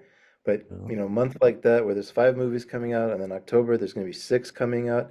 Like I do feel I appreciate when they put a lot of effort into these releases, and there's a good amount of box sets and stuff they do. So I appreciate that. Um, I think they make the subscription worth it. But yeah, I don't know. Every year I'm like, I don't know if I want to do it again. It's always a lot. Yeah, no, yeah. I mean, obviously, a lot of people do it, so it's like it's clearly popular with collectors and so forth, or even just movie fans. If I could Yeah, afford it, then maybe I would, but it's like I don't need to buy everything. I'm one of those people that's very like selective. So it's like if I look at Vinegar and I'll be like, all right, what am I gonna buy from them? I'll be like, I don't know about this one. Maybe this one or nah. There's times yeah. where I don't buy anything at all, but so far it's been like, yeah, here and there, one, two, or three. No, I Yeah, think I'm that's like it's the same. Like when you've been buying movies for close to 30 years, it's like one, where do you have the space to put any of this shit at? Yeah, that's another And thing. then two, it's like you wanna buy things that you can. There's so many movies to be able to buy that no one is gonna have the time to watch all of them. So you got to buy the ones that you actually want to watch and that have replay Yeah, value. So, and that's not a dig at VS because I highly love and appreciate everything that they do. Um, it's just certain you just got to buy what's curated better to your taste. well, yeah, they've but yeah, gone on. Yeah, go ahead. no, no, no, go, go. Well, they've gone on record though, basically just saying like our goal is not to get everybody to buy everything we put out, right? That's never the goal. Anyways, yeah, man, I just think it's that classic thing about like we would all do a lot more if we all had a lot more money. So I'm not pushing anybody in any one direction. I just think it's cool. Months like this, I always feel good when they release 5, 6 movies. It's like, okay, I feel justified the fact that I did it. That's all I'm saying. No, yeah, that's true. Yeah, get your money's worth. 'Cause- That is true, though. Yeah, because this year they even had, or was it last year? I'm kind of running things together now. No, it must have been last year, but they had that big 10 movie box set that they put out, and that Oh Uh, was yeah, part of the last the picture love show, picture show. right? Yeah. Yeah, yeah, I got that yeah, one. yeah, and that was part of the subscription, which was cool. But That is super cool. anyways, so okay, moving away from the VS mainline, we've talked a lot about like action tonight and horror, and they have this whole line of just almost all action movies. There's a few exceptions, but most of them are action movies of some kind or another, and it's the Vinegar Syndrome archive line. They are all the way up to spine 48 on that, which is crazy. But the one they put out this month is a movie by Oh Sing-pui. It's 1990. I don't know if it's technically a Cat 3. I think it did get a Cat 3 rating when it came out because of the ending, and because of the way they showed Triad. So I think this is technically a Cat 3 movie. But it's called An Eye for an Eye.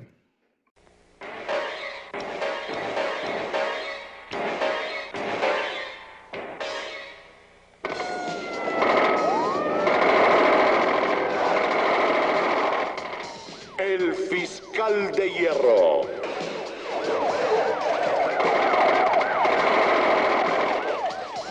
Había que limpiar la ciudad de las drogas, el contrabando y la muerte.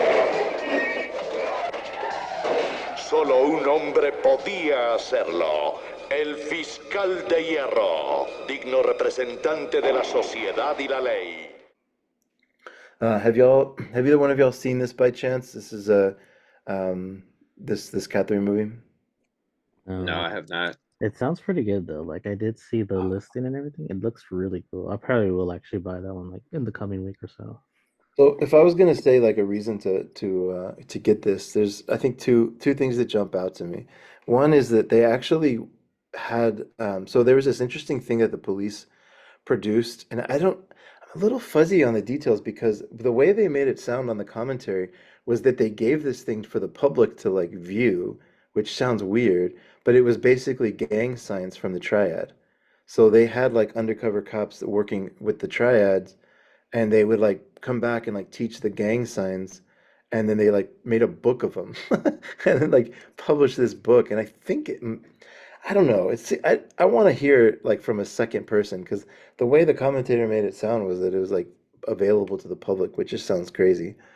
Um, but they took these gang signs and like put them into the movie, so it's like a story about undercover cops and dealing with the gangs and all that, right, in Hong Kong. Yeah. But it was like hyper realistic and to the point where the censor board was like, no, the public is like not seeing this because this is like almost kind of celebrating gang life, like or like a little bit too close to like celebrating gang life, you know? Yeah, no, I get what you're saying. That's kind of how it is in Mexico, especially with films. The censorship there, a little weird and like, yeah, they're kind of strict back in the day. So yeah, it's kind of like that. I understand, Well, yeah, I guess there's probably some similarities because there was a big drug trade in Hong Kong at the time because it was, Hong Kong is like a port basically, right? They don't make anything, but it was kind of like this port. And so it was like a gateway to a lot of different parts of Asia. So there was a lot of like legal trade that went on there, but then of course there was a lot of under the, illegal stuff as well. Yeah. Um, but the other reason this movie got a higher like Cat 3 rating was because the final scene of this movie actually it was so violent that it actually got cut. And it like when this release came out, they put it back in, and it was I think the first time it had been out on disc maybe, or the first time it had been out anyways, like in a while. And but like a lot of people in Hong Kong hasn't haven't seen this cut because they were just like, no, we're not having that in the movie because it's like 10 minutes or so. I don't know if it's exactly 10 minutes, but it's a long, really nasty, bloody knife fight. Oh wow. Okay. Now you're So it's convinced me. Yeah, I'm actually gonna probably click to add cart right now. yeah. I was like, fuck it, fuck it. This vacation money can wait. I'm gonna buy this actually. Yeah, this sounds pretty good. Yeah. No, just wait for Black. I mean, do what you're gonna want to do. You can wait for Black Friday at this point, right? But Nah, let nah, me nah. Fuck that. I want to see blood right now. see how many. Yeah, it is cool though. Like I think it's a little, like it's maybe a little slow at times. Some people say like the middle's a little slow, and that's, I mean, I don't think so, but I can kind of see it because like it's more just like plot stuff in the middle. Mhm. Um, then man, when it hits, like they go off. And there's a scene they got the stunt coordinator on and they were talking about this scene and they were like breaking it down in slow motion. So basically they had basically like this one gang is eating in a restaurant and then the other gang comes in and like starts to kill them all. Then they break through the glass. So they had something called sugar glass up in the restaurant. Mhm. And so it's like easy to break through or whatever. And this one dude, they were like, damn it, because he's kind of an older man and he dives through and he lands in such a way that he like lands on his head and then his body bends over backwards and they were like, oh no, that old man just died. And so they like took him to the hospital and he woke up and he was okay, but the stunt coordinator was like, it's like 50 years or 40 years later or whatever, but they were talking about it still, like, yeah, we thought that dude was dead. And then they showed it and it absolutely looks like he breaks his back because he like dives and instead of like a normal human would have dove in a way to kind of protect their body Mhm. a little bit. But for some reason, this dude dove like head first into the concrete. You're like, what are you doing, old man?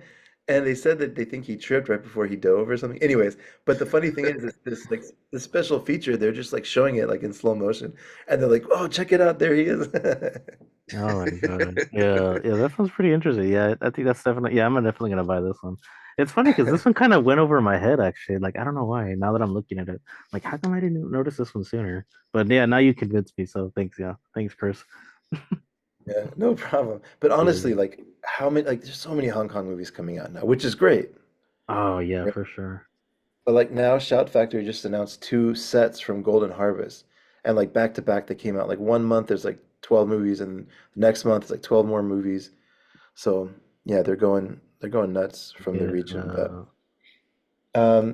I think the best if I was gonna ask y'all to help think of like a double feature for this, it would be like either a movie that's really focused on like the intricacies of gang life, or maybe the cartels, or some kind of, trade, like drug trade. Or I guess it could just be like a hyper violent movie as well. Either one would probably work. Joey, you go first. I feel like you probably already. I think you have an idea. I mean, I can guess what you're gonna say, but I don't know. I mean, ultra violent. Um, I don't know, man. You go first. I gotta think. So I guess so this is triads, right? Not like Yeah. street gangs. Yeah, I mean, triads is like, the Yakuza or like the mafia or whatever, right? It's like, Okay. Yeah, I don't know. But hyper violent at the same time. no, either or, right? Sometimes it's just like a half this movie is sort of like a kind of a police procedural almost about gangs. Like they're like in the movie, they're like teaching the cops the gang signs and stuff, right? Like it's like a Yeah. very deep dive into the gangs. And then it just happens to have this like batshit ending where people are getting like slaughtered with knives and Yeah. stuff. Well, I guess like with gangs and something like that. I would guess because it's so this is more of a Spain production, but it's also a Mexican co-production. It'd be Navajeros. Yeah. Yeah, by Eloy de la Iglesia. That one came out by Severin Films actually. So that one is pretty violent and does have knives, ironically, same thing. Okay, okay. Bloody fights, and then yeah, it's about gang life. It's not so much about mobsters or anything like that, but it does have street gangs involved and so forth. So I Yeah, would that go sounds with like a great that one. one. And then criminal syndicates, I mean, that's another toughie too, because there's just so many. But I I would know, right? probably yeah. I would probably just go with the one that me and Joey talked about in the podcast, Pistoleros Famosos, just because I feel like that portrayed like crime and mobster life, very accurately for the most part, especially for those days. So I would go with Yeah. that. Yeah, I would go with that, I guess. Pistoleros Famosos for a crime, big crime syndicate type of deal. Do you mind Yeah, I giving was the trying to English think of titles for some. both of them? Oh, sorry. Do you No, go mind ahead, giving the Armando. English titles for both of those? You said Novajeros and then Oh yeah, Pistoleros. yeah. So Navajeros for like a street gang kind of thing, night fights, bloody Navajeros, and then Pistoleros Famosos for like a kind of a big crime syndicate type of deal. So I would go with that one. And what are like the English translations, I guess, for that? So Navajeros has a weird English title. Do you remember, Joey? It has a weird English title. They gave it on the subtitles. I don't know if you Yeah, remember. it was like something that wasn't. It felt like it wasn't even. It was like Wasn't even Not relevant. it was really. like gangs or something. I forgot. It was so Yeah. weird. I mean, yeah. Well, I mean, I guess the literal translation would just be like. I don't even know how you would literally translate navajeros. Just like Okay, it was like I would just say like I don't know. knife wielders. I Yeah, don't know. knife wielders, yeah. Oh, Or okay. So it's like, or yeah, Navajeros, which is knife wielders. They're just literally they have switchblades on them, especially the main character. okay, okay, okay. Yeah, and then like hyper violence. See, that's the thing. So maybe it's I not. was gonna say fiscal de hierro. Yeah, I was actually gonna say that too. So Fiscal de Hierro, just to kind of keep it short, it's about Mario Mata is in it, action star, big time, Mexico. He's fighting a criminal syndicate, which is consisting of an old woman with like her sons and nephews, and Okay. they're very deep into the drug trade. They have like the city in their control and so forth. And Mario Mata comes in. He's a cop. He's about to knock them all down. And that one's pretty violent for the most part. It does portray, yeah, criminal syndicate pretty fairly for the most part of that day at least.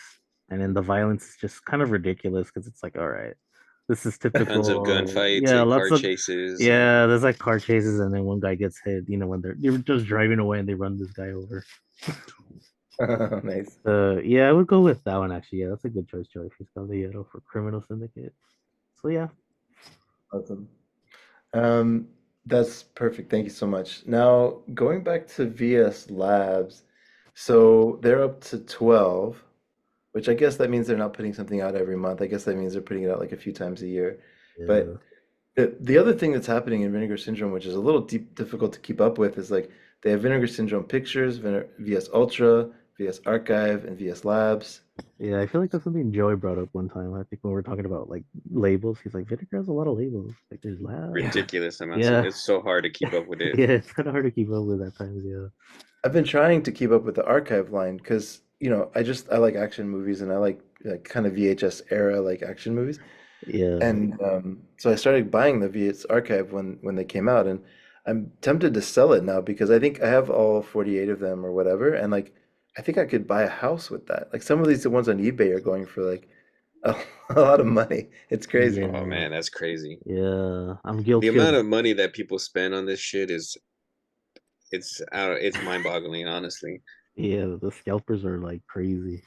But You I know, am that guilty this of buying from a scalper, so it's okay. no, it I think a happens, lot. right? I think a lot of it though is people are fresh into getting like post pandemic or getting into movies and trying to play catch up. That's ex Because that's yeah. crazy to me that people would drop that amount of money on stuff. Do y'all remember when we were like younger, they had the whole Beanie Baby thing? Oh, my mom was Yeah. crazy about that. Okay, Yeah. so like people were paying crazy amounts of money for a little thing, a little stuffed toy, you know? And like I feel like the collector mindset, you just kind of get into that and you're like, okay, like there's only 100,000 of these and like I'll just pay $80 or whatever for it, because I need to have it in my collection to complete it or whatever. Yeah, I Um, mean, I collect records, so it's like if you're in there early enough in the game, like you're buying these things for either at cost or for fairly cheap. Nowadays, the shit is ridiculous.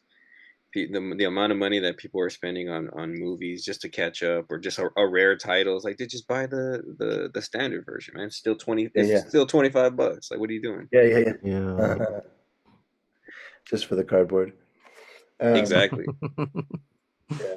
Well, yeah. I mean, I'm a big fan of. We won't get into the philosophy of this, but I'm a big fan of movie first.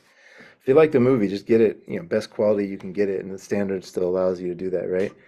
Oh yeah. Um, but speaking of just going back to VS Labs number 12, this movie is on paper, it just sounds like it's gonna be amazing. I was a little disappointed in it, but like it's the craziest cast. So you basically have Terrence Young, who directed the first three Bond movies, and he was like he kind of got known to do like a lot of good action films.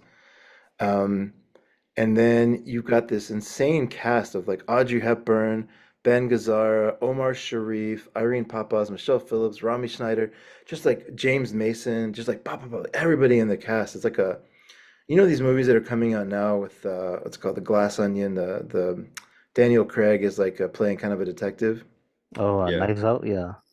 Knives Out, and Yeah. like the whole cast is just like stacked full of like kind of modern Hollywood people. Hmm.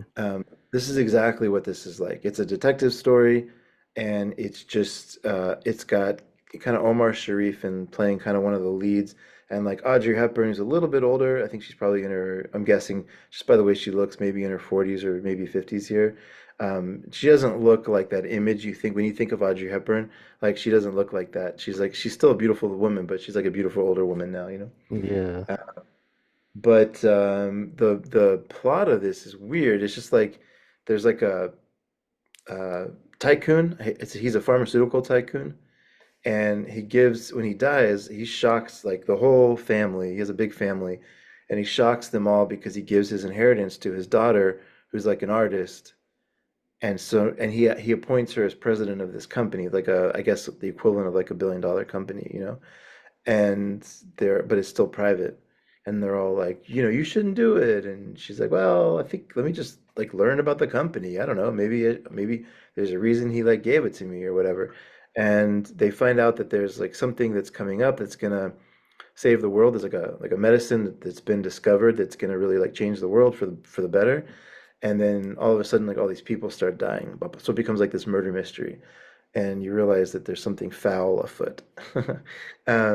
And then there's this really dramatic scene between Ben Gazzara and James Mason at the end, because Ben Gazzara comes in as like, in all these movies, there's the guy that's presented as like the guy who's helping her out, but then like you don't know if there's a dark side to him or not, and like there is a little bit of a dark side, but you don't know how deep it's gonna go.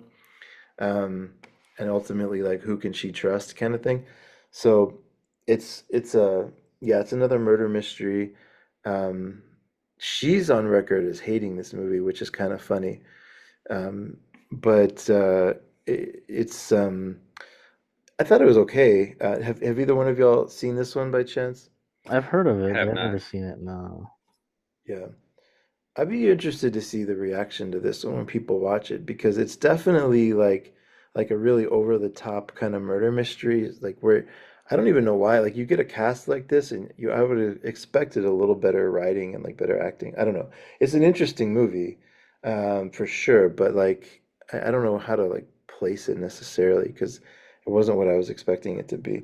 But if there's gonna be a double feature here. It would be basically like, I guess either a movie about like a kid, like a kid kind of taking over the family business, and maybe like an unexpected kid coming in that the family is not expecting, and they're trying to push that kid out, like taking over the family business and doing good things with it. Or obviously you could go and say just like a murder mystery where it's like twist all the way to the end. Would either one would work? Mm, Murder mystery. Because the plot, yeah, I can't think of anything similar to the plot, but murder mystery, there's gotta be a ton, and it's like, what am I looking for here? Murder mystery, murder mystery. yeah, I don't know. Yeah, that's a toughie. And then even just reading the description of this movie, it's like, damn, there's nothing like it. It's so unusual, but it has big names. That's the crazy part. Yeah, I It's mean, here's another way we could look at it. Is there a type of movie made in Mexico that draws like a ensemble cast and has a lot of celebrities? Like, is it maybe it's a romantic comedy or whatever it is, but like, is there that kind of movie where you like every few years something comes out and it's like everybody who's famous is piling in and like it plays a small role in this movie? I went to because I mean, when you look at Mexican cinema, especially the stuff that, me and Joey are like digging deep into, or the stuff that I've been watching, it's always like that. Like everybody's so connected or familiar. Oh, okay, okay. Yeah, it's always like that. That's what's so funny. It's You're like, like, okay, yeah, just every movie, man. like for example, it's like Mario Almado's like in practically everything from the 70s and 80s. Like it's always a joke Okay. too. So it's Oh, like, okay, man, okay. that's another toughie. So this is like hard to compare, honestly. I don't Yeah, know. I don't know. I'm trying to think. I can't think of Yeah, anything. I can't think of You were anything. I forget the name of the actor, but on the podcast on Tex-Mex, I mean Trash Mex podcast, you were talking about there's this one actor that had like 300 credits, and he Yeah. probably didn't even list all of them. Yeah, Yeah, Mario that's Almada. Mario Almada. Yeah, that's literally Oh, that's Mario Almada. Yeah, that's Mario Almada. And so, so now I'm gonna like, look at his filmography and see if there's something similar to that nature. Murder mystery or someone taking over. Let's see. What has Mario done that's similar here? Say when I'm looking at his filmography, he's just holding the gun, so I don't know. But he's but he's also a traumatic actor. That's the thing. So I'll give him that much. Um, That's what gonna just while y'all are looking, I'll just kind of give a little bit more background. So there's a special feature on here that I would recommend if uh anybody's interested in like deciding whether or not to buy this. Like there's a um the cinematographer is the guy Freddie Young, who's famous because he did like Dr. Zhivago and like he's a very famous like Oscar-winning cinematographer. So the film looks beautiful, and it's in the Alps at times, right? Like it's in the beautiful mountains at times, and like it has it's like it takes place in multiple locations because this is a wealthy family, so they can, kind of jet set and go all over the world. It's a soundtrack by Ennio Morricone, so like there's a bunch of reasons to watch this movie. wow, that is crazy. Okay, that got me right there. It's like Ennio Morricone did the score too. The Yeah. greatest of all time. Jesus Uh, Christ, what a weird movie. I mean, I guess it's good, but it's also weird. It's like, damn, they went all out. well, I mean, I hate to like trash talk on a Vinegar Syndrome podcast about the movies, but the funny thing is, I was going into this like, how in the hell is this movie not more known, right? Like this should be one of those ones that's in like a classic Columbia 4K set that's coming out from Yeah, the or studios, like, or right? like, or like one of those random movies Criterion puts out. Yeah, yeah, yeah, yeah. But honestly, that's not that good. Like, Well, Yeah, that's probably why it's not wide known. yeah, yeah, This if yeah. the studio has to care enough to put it out first, you know. yeah. Exactly. I mean, There's I would love also, to be proven wrong. Maybe people are going to start typing reviews and say it's amazing, but I don't know. yeah. Yeah, that one I don't know. It's gonna be a tough one. I think we're gonna have to leave that one by itself. That's fine. The Yeah. there's a I just thought about a thing we might be able to pull into this. So I forgot about this though. So there's a subplot here, like it's Oh, okay. nowhere near the main plot, but there's a subplot here about snuff films. Um, that gets brought in. I don't want to like spoil it, but there's a subplot here of like snuff films that gets brought in, and that was one of the main reasons that Hepburn hated the movie so much. Like, I don't know if they didn't tell her or like if she just like had second thoughts afterwards or something. I don't know, but um, yeah, I don't know if I guess you could go in the direction of having like snuff films, but I don't know if that's like I wouldn't say that's a necessarily a good double feature. This is certainly not a Yeah. snuff film. Yeah, I don't know. That's toughy. Like I said, it's so prestigious sounding, and it's just like, Uh, wow, so much going on in this movie, so it's hard to tell if there's totally. anything to put it together with anything. That's all right. We don't have to have a double feature for. I think we've done pretty good. I Yeah. think we've hit on pretty much all of them so far. So Yeah, the other ones were good, but this is like a toughie because it's so different. It's so yeah, unusual. Yeah. yeah, yeah, Now I'm actually curious to watch. I'll probably buy it just because I want to see what the hell is going on. You yeah, did, yeah, yeah. yeah. This movie does sound pretty epic. Yeah, honestly, yeah, you're convincing me. Yeah, it's funny how you convinced me to like get these movies. Damn it. Because I totally just kind of like the month kind of flew out of me for their catalog, so I'm like, okay. But now Chris is like convinced me to buy two of them now. Damn it. Aside from Hell's That's, Trap, because you know the yeah, you said aside from Hell's Trap because you already had that yeah, one, I'm because that sure. was the last one that I bought from Vinegar. Yeah, so it's like I mean, okay, honestly, like Hell's Trap, we didn't really talk about it, but that movie's yeah, fun as hell, man. That's a yeah, funny. yeah. That was the last one I bought. Though. So the September catalog, it's like okay, what am I gonna buy? And I was like, I'm not really like seeing anything. But now it's like okay, Chris is kind of shedding me some light here with the Hong Kong title and now this one. Damn it. That's my biggest fear of hosting this thing is that people are gonna start sending me bills and being like, "Man, you made me buy three movies or some shit." Yeah, Um, no, Buy at your own risk. I know, yeah. right? No, but that's Um, okay though. No, that's good though. At least you brought light to something that I wasn't even expecting actually. awesome. I appreciate it. Well, and apologies at the same time. So the last one is, they have this line called Distribpix, which is, it has been around for decades, and it's like a completely separate thing that they've brought in. And I think that the gentleman, his name is Steven, I believe, who like kind of runs Distribpix, is either an employee of Vinegar Syndrome or just working like really closely with them now. But it's a lot of like softcore films and some, I think some hardcore movies, but it's a lot of like vintage erotica kind of stuff. And this month they're putting out one that's not, it's very, very light on, I think it might have a little bit of nudity like right at the end. It's very light on it. But it's one of these movies that was coming out right as it's kind of similar to Johnny Chicano we were talking about. I mean, it's not the same, but there was this era of movies that were like talking about like troubled teens. Oh yeah, Hmm. yeah. And on the back of that, there was like these movies that were coming out where parents were getting scared because like kids weren't adhering to these like conservative values. And so there was like all these movies about the dangers of marijuana and the dangers of LSD and this is one of the like dangers of LSD movies that came out. It's called Blonde on a Bum Trip, and it's literally about a blonde girl who's having a bad trip. Oh, okay.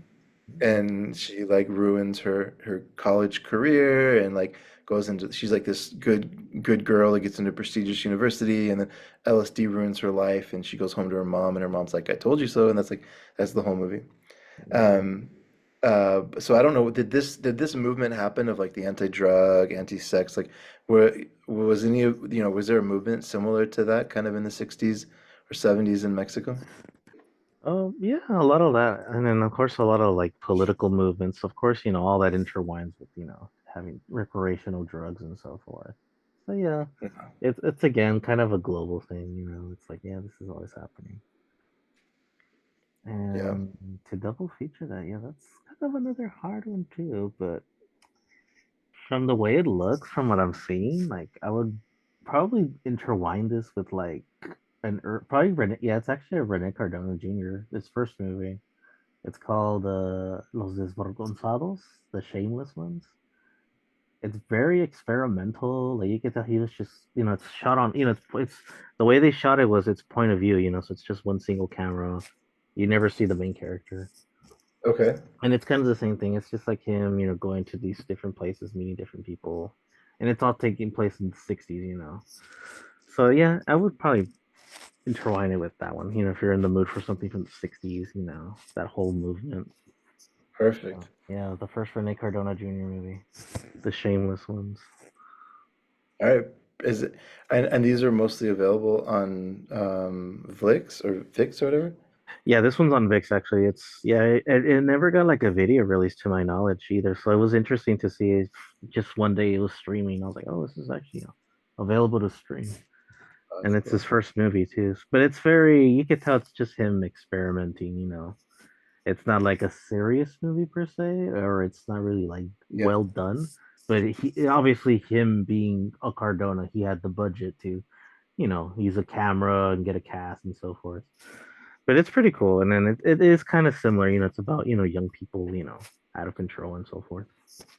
It sounds, even in the tone, it sounds pretty similar, to be honest, because this is like there's a scene where every time, so the basic premise is like she wakes up from a bad trip and like is in the hospital recovering, Mhm. and they're trying to figure out like what happened because there was a murder at the party, and so like the every time she looks over at the nurse, it's like she still has a little bit of drugs in her system or something, but they like light up the nurse's face with a lot of shadow, and she's like yelling at her. It becomes a little bit almost surrealistic, you know? She's like, "What are you Yeah. doing, honey?" And it's like she's like this creepy old lady. And then it cuts back and they're like Mm. talking to the cop. So yeah, it Yeah. sounds very similar in tone actually. And honestly does, yeah. Because again, you never really see the main character. You're literally just in the point of view of him. Perfect. I think that's a great So recommendation. yeah, you're just focused on his character. He's moving around, meeting different people, and so forth. Early, in the '60s. So it's that same aesthetic and so forth. Oh yeah. Yeah, Joey, you got one? I don't. That's actually I haven't seen that one myself, so I got to put that one on my watch Yeah, list. yeah, Shameless ones, Los Desvergonzados. Yeah, again, it's so weird, like how that movie's just available to stream, but back in the day, it's just like hardly nobody knew that movie was, a thing. Maybe it It's all pretty. comes down to the way movies are bought, if they're bought in like a package or something, you know? Because Yeah, I know that's how like it's Vinegar Syndrome and Severin and all these companies like Arrow, they typically buy packages, right? So maybe it's just something like that for streaming too. But great suggestion if it's easy to watch. Armando, Joey, we did it. Uh, this is y'all were exactly what I hoped you'd be. This is a really nice way to spend an hour and a little bit, hour and change. Thank y'all yeah. so much for making time for this. Oh, no problem, man. Thank you for Yeah, of having us course, man. again. It Yeah, was it thanks was for the pretty invite. yeah, it was pretty cool to talk about these movies, and then obviously you convinced me to buy 2 Blu-rays of movies I never seen that I didn't even think of buying. Because again, like I said, I don't know what it was about the September catalog where it just kind of was like, oh, okay, I don't really see nothing. But now I'm like, you know what? Maybe I kind of want to see that now. No, I Yeah. was talking about this in on the October 1st episode. I got in one of the people from the VS Discord, this guy named Jaden, and we were talking a little bit about this because, if it's dangerous to go in Vinegar Syndrome, it's dangerous to start drilling down into the movies that much because as soon as you start seeing like their connections or like how they're, some famous director that this is like a side project or something crazy, you're always like, damn it. Okay, I'm kind of curious now. It's like Yeah. Yeah, this it's Audrey bad Hepburn movie is curiosity. like so strange. It's like, okay, this sounds fucking crazy and weird, but I'm actually Totally, intrigued at the same time. totally. Even if I don't like it, it's like, hey, at least I watched it. That's the perfect summary of Vinegar Syndrome, I think. This movie looks really fucking strange, but I'm so intrigued at the same time. That's like their tagline, Yeah, basically. right? Awesome. Well, thank you all so much, and I'll make sure to link to where people can find you. Joey, we didn't talk about a lot. If you have like a side project outside of the Trash Mex podcast, is there anything you want to talk about before we go? Um, yeah, I mean, I could talk about it. I'm part of a collective called Rendezvous, and we do monthly events or kind of sporadic now, but we focus on showing movies for free. And then there's a collective of 5 DJs where we all DJ library and soundtrack music. Um, and that, I mean, that's what I've been doing for the last, I don't know, 14 years, 15 years almost now. Oh, that's awesome. Um, But other than that, I mean, it's just continuously working with Armando and getting more episodes out for this Trash Mex podcast. Yeah, me and Joey are always talking about what we want to do, what episode ideas. So yeah, you're gonna definitely see more episodes of the podcast coming up, which was Oh yeah. funny because I thought we were gonna kind of sporadically do it, like maybe here and there, but now it's like we kind of want to grind these now. It's like we got all these ideas. Yeah. Well, it's better for us that y'all are doing it. The episodes are great, very entertaining, and I guess we if you live in the LA area, go support Rendezvous so Joey can buy more Blu-rays. That's true. I Yeah. got a great day job, man. Rendezvous is free for everyone. Come out whenever. Yeah. Oh hell yeah. Awesome. All right, well thank y'all. Yeah, thanks again, man. Thanks Yeah. for the invite. This was Yeah, fun. thank you. Yeah. All right.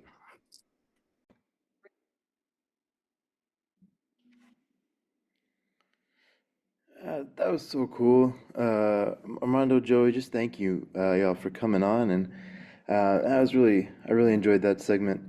Um, and I took a bunch of notes. Y'all can see in the episode description, I put all the movies down that they recommended as double features, and you know how to find them: YouTube, Vlix, maybe some of them are on physical media.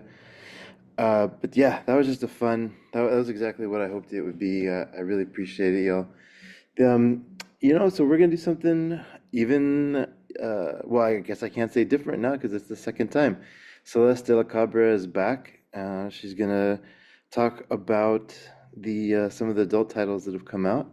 Um, I think this first segment with Justin went really well, so I'm excited to see what Celeste does with it this time. Celeste, please, let's hear what you got. Okay. Good evening, everyone. My name is Celeste La Cabra, and welcome to my inaugural uh, appearance segment. It's not appearance because I was on the last one, but segment on the Punk Vacation podcast. If you were not previously aware, I have a YouTube channel where I do film analysis of cult and art house films, and on this segment, I will be reviewing the hardcore titles that Vinegar Syndrome and its partner labels produce per month. This month we have one from Picorama and one from Distribpix. I haven't decided what I'm going to call this segment yet. I haven't come up with a pithy little title yet or whatever. So if you have any suggestions for that, feel free to send them my way. But the working title right now is 15 Minutes with You. So we're going to go for that for right now. If you get the reference, you probably have depression. Okay, so let's just, I guess we'll see how accurate that duration sort of prediction ends up being, but let's just go ahead and start with the Distribpix title, starting soft and ending hard, you know what I'm saying? So Distribpix specializes in sexploitation films. They've been around for quite some time.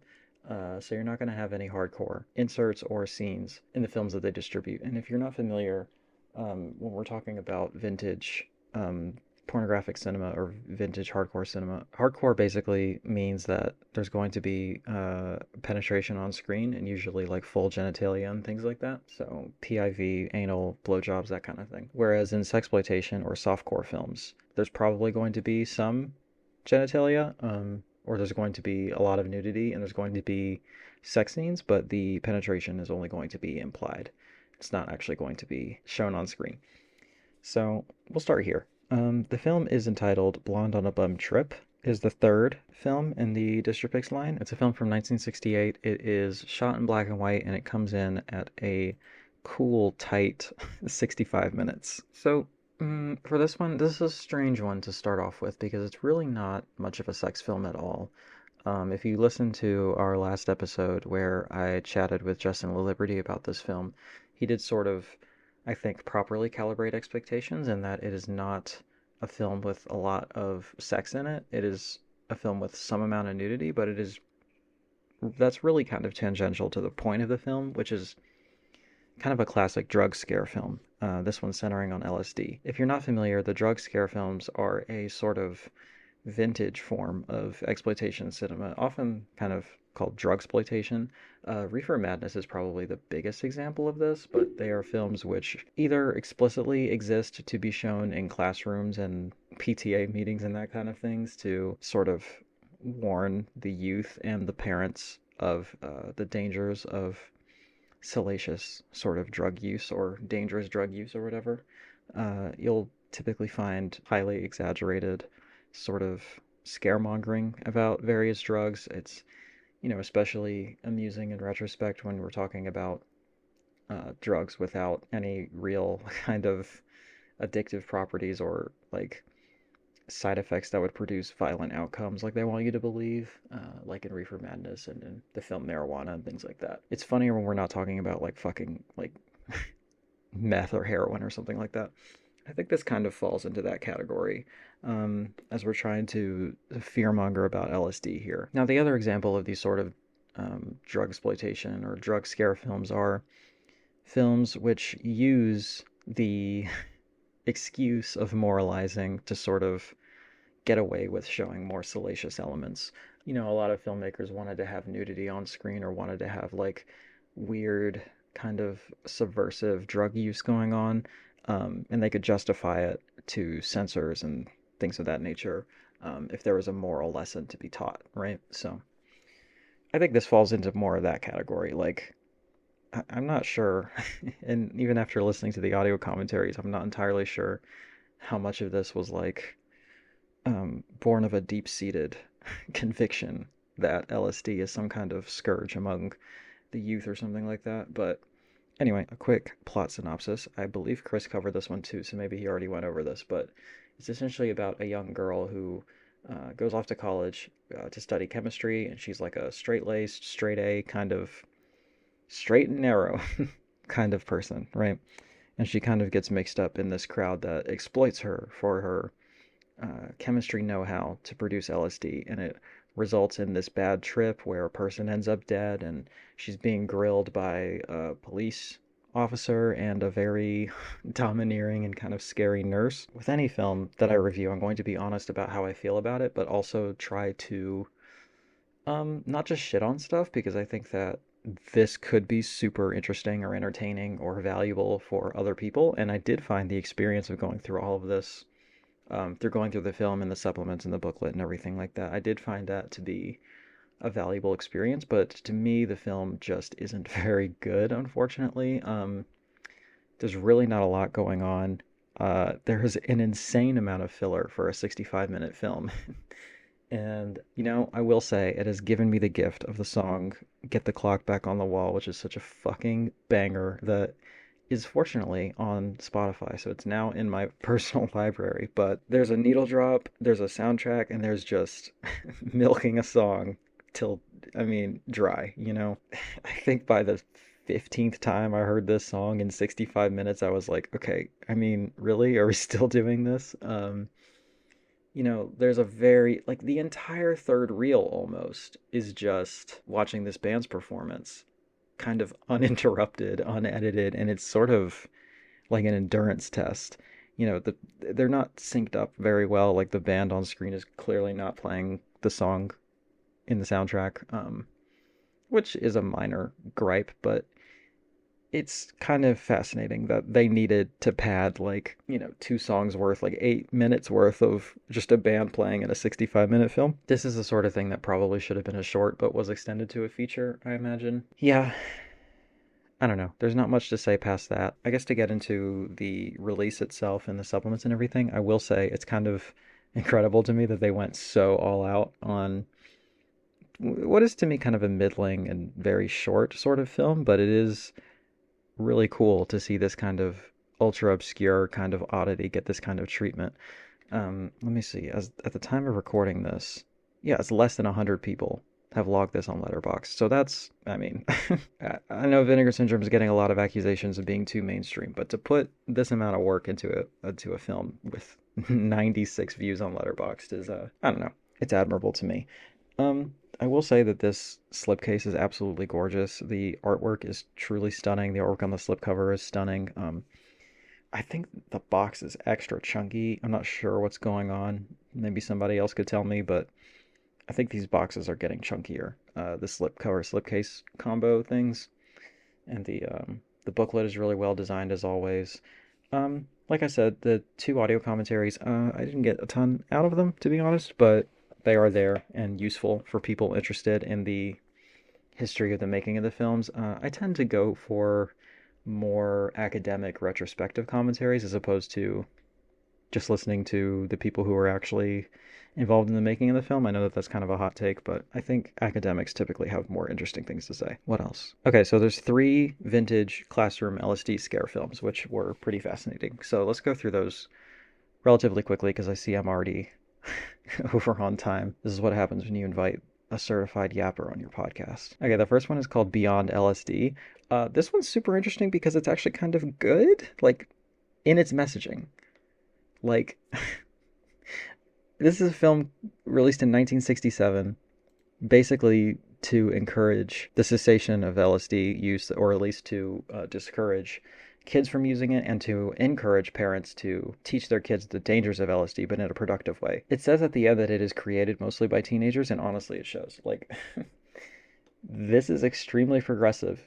Like, even for today, like, I think my parents could have used this advice. I think a lot of parents today could use this advice. This sort of open communication and actually, like, respecting and caring about your children and their perspectives. Like, when it first started, I was like, when's the other shoe gonna drop? Like, we're just saying reasonable things in, like, a good parental philosophy here, you know? Anyway, it's interesting. The next one is not on Letterboxd, though I might add it because, you know, it's a film and it should be there. It was called Ups/Downs. This is really just a kind of straightforward educational piece about the different types of street drugs and pharmaceutical drugs that can be abused, like the history of how they came to be, how they can be abused. There's some really cool animation sequences in this film. And then the last one is LSD 25. This one's just kind of wacky. It is, you know, a scare film, shorter in length, but it is narrated from the perspective of LSD. It's really goofy. Like, it really takes that premise and kind of goes for it. Like, they really commit to the bit. And it's kind of a trip. No pun intended, I guess. Anyway, I had fun with that one. I will say all these shorts are fairly long. The shorts combined end up with a longer runtime than the feature. So, you know, you're getting your money's worth in that respect. Okay, that's Blonde on a Bum Trip. If what I've described sounds interesting to you, I think you should give it a shot. Next, from Peakorama, we have the double feature, Little Orphan Sammy and The Little Blue Box. Okay, these are 2 films directed by Dawn Walters and starring Jennifer Wells and Jamie Gillis. Those stars should mean something to you if you have, you know, if you're kind of into this stuff. Jamie Gillis obviously is in just about everything. I've seen it reported between 275 and like 450 films that he appeared in. And Jennifer Wells is just completely lovely. Like, she's stunning, she's gorgeous, and she's just a really great presence on screen. And I highly recommend the episode of the Rialto Report where they interviewed her, because it's a really fascinating insight into her as a person and her kind of interesting and somewhat tragic life story. She's unfortunately passed somewhat recently, but anyway. So, Little Orphan Sammy. This is obviously a riff on Little Orphan Annie, which is, I know there's multiple porn films spoofing that, with Little Oral Annie. I don't know, maybe it's a bit weird to be taking property, intellectual property about children and turning it into porn, but thankfully the people in this are adults, both in the actors and the characters. And Sammy, or the titular Sammy, is actually a man in this one, and there's some kind of convoluted plot involving, like, espionage and Russians trying to get American secrets. It's all very silly, and it is generally quite funny and well made. I like the dog in it especially, and his name is Randy instead of Sandy. I thought that was clever. This film is interesting, I think, because it's actually quite political. It's not exactly subtle, the ways in which it is satirizing the American military and its various projects, and the way it's kind of satirizing the Cold War. There's some pretty goofy Russian accents throughout this that, and some little quotes that have been kind of stuck in my head, like Jamie Gillis saying "do da" over and over again. Anyway, I'm not sure what else more I have to say about that. I enjoyed it. Moving on to the little blue box. Now, there's an interview with the director on this disc that I highly recommend checking out if you grab this release. It's about 30 minutes and it has a lot of good, insightful information in it. I forgot to mention real quick that the booklet on Blonde on a Bum Trip contains essays by Howie Pyro and Lisa Petrucci. I preferred Lisa's essay, but they're both worth reading. Yeah, just a quick note there. Anyway, on the interview with the director of Orphan Sammy and Little Blue Box, he kind of talks about how this was kind of a glorified clip show in a way, and that they had a lot of extra hardcore footage shot from various films, and they wanted to come up with a narrative through line that could kind of excuse using all of these clips, right? And so basically the premise of this film, in this one, Jennifer Wills plays two characters. And so she plays the wife of this husband who is ostensibly very faithful, but he sort of does away with that notion fairly quickly. She plays his kind of frumpy all business kind of stuck-up wife. And she also plays this salesman that comes to their house to sell him the titular little blue box, which is, I guess, like a Roku for porn, essentially. It just has a bunch of different porn on different channels. And so we kind of watch them watch these segments, and then we kind of, find ourselves actually seeing what's on the TV. And so that's their kind of excuse to get a bunch of different scenes into one narrative. This one is probably too long for what it is. It's like over 90 minutes. It doesn't need to be that long. And it did kind of wear my patience a little bit, but it is fairly charming, if not also fairly anti-feminist and misogynistic. I don't know if that's like supposed to be taken straight or if it's like just being silly or satirizing those ideas or what, but this is definitely like a chauvinist male fantasy kind of played out. And it is kind of explicit about that. Like his wife goes to women's liberation meetings, and that's played as like an object of scorn and as like a punchline throughout the film. I don't exactly expect this kind of thing to always have bulletproof politics or anything like that, but it is interesting to note when these films kind of come up short on that sort of thing. Okay, I think that's it. I think that's all of them. I would recommend this release for the more hardcore enthusiasts, as it were. There's nothing particularly spectacular here, but if the things that I've described sound fun to you, and you're into this kind of thing, definitely recommend giving it a shot. Okay, please check out my YouTube channel. Support me on Patreon if you think that the work I do is valuable, and that's it. I don't have a sign off for this yet, so have a lovely day. Hey, y'all, episode 6 in the books. Thank you for those who stuck around and listened to the whole thing. I hope you got a lot out of it. As I always say, please let me know if you have any ideas. If there's something you want to hear more, less of, I'm all ears. Love you all, and see you next time.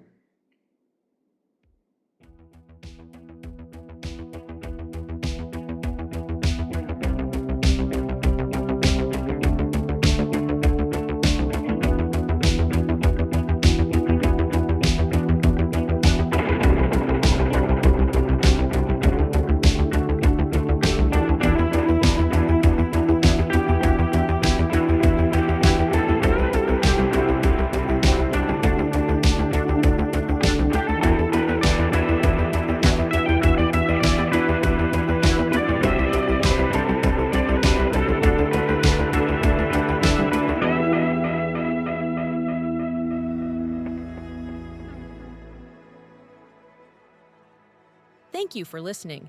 To hear more shows from the Someone's Favorite Productions podcast network, please select the link in the description.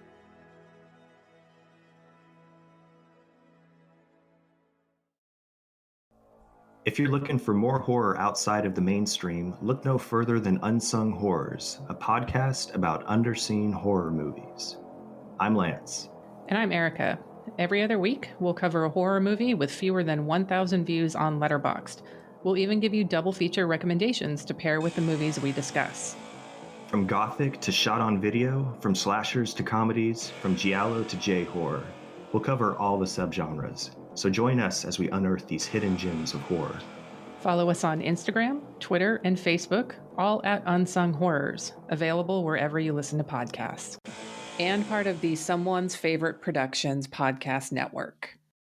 Hello, my name is Kevin Tudor, and I'm one of the 3 hosts of Almost Major, a film podcast dissecting many major indie studios and the films they release. Every week, myself, Charlie Nash, and Bryden Doyle discuss overlooked, forgotten, or bona fide classic indie films via studio-specific miniseries. We've previously covered numerous films from Artisan Entertainment, Lionsgate Films, and New Line Cinema. Titles including The Blair Witch Project, American Psycho, Dogville, But I'm a Cheerleader, Saw, Requiem for a Dream, and Ringmaster, you know, the Jerry Springer film. Anyways, we have a fun time every week and we hope you will join us. Subscribe to Almost Major wherever you get your podcasts. Now proudly a part of the Someone's Favorite Productions podcast network.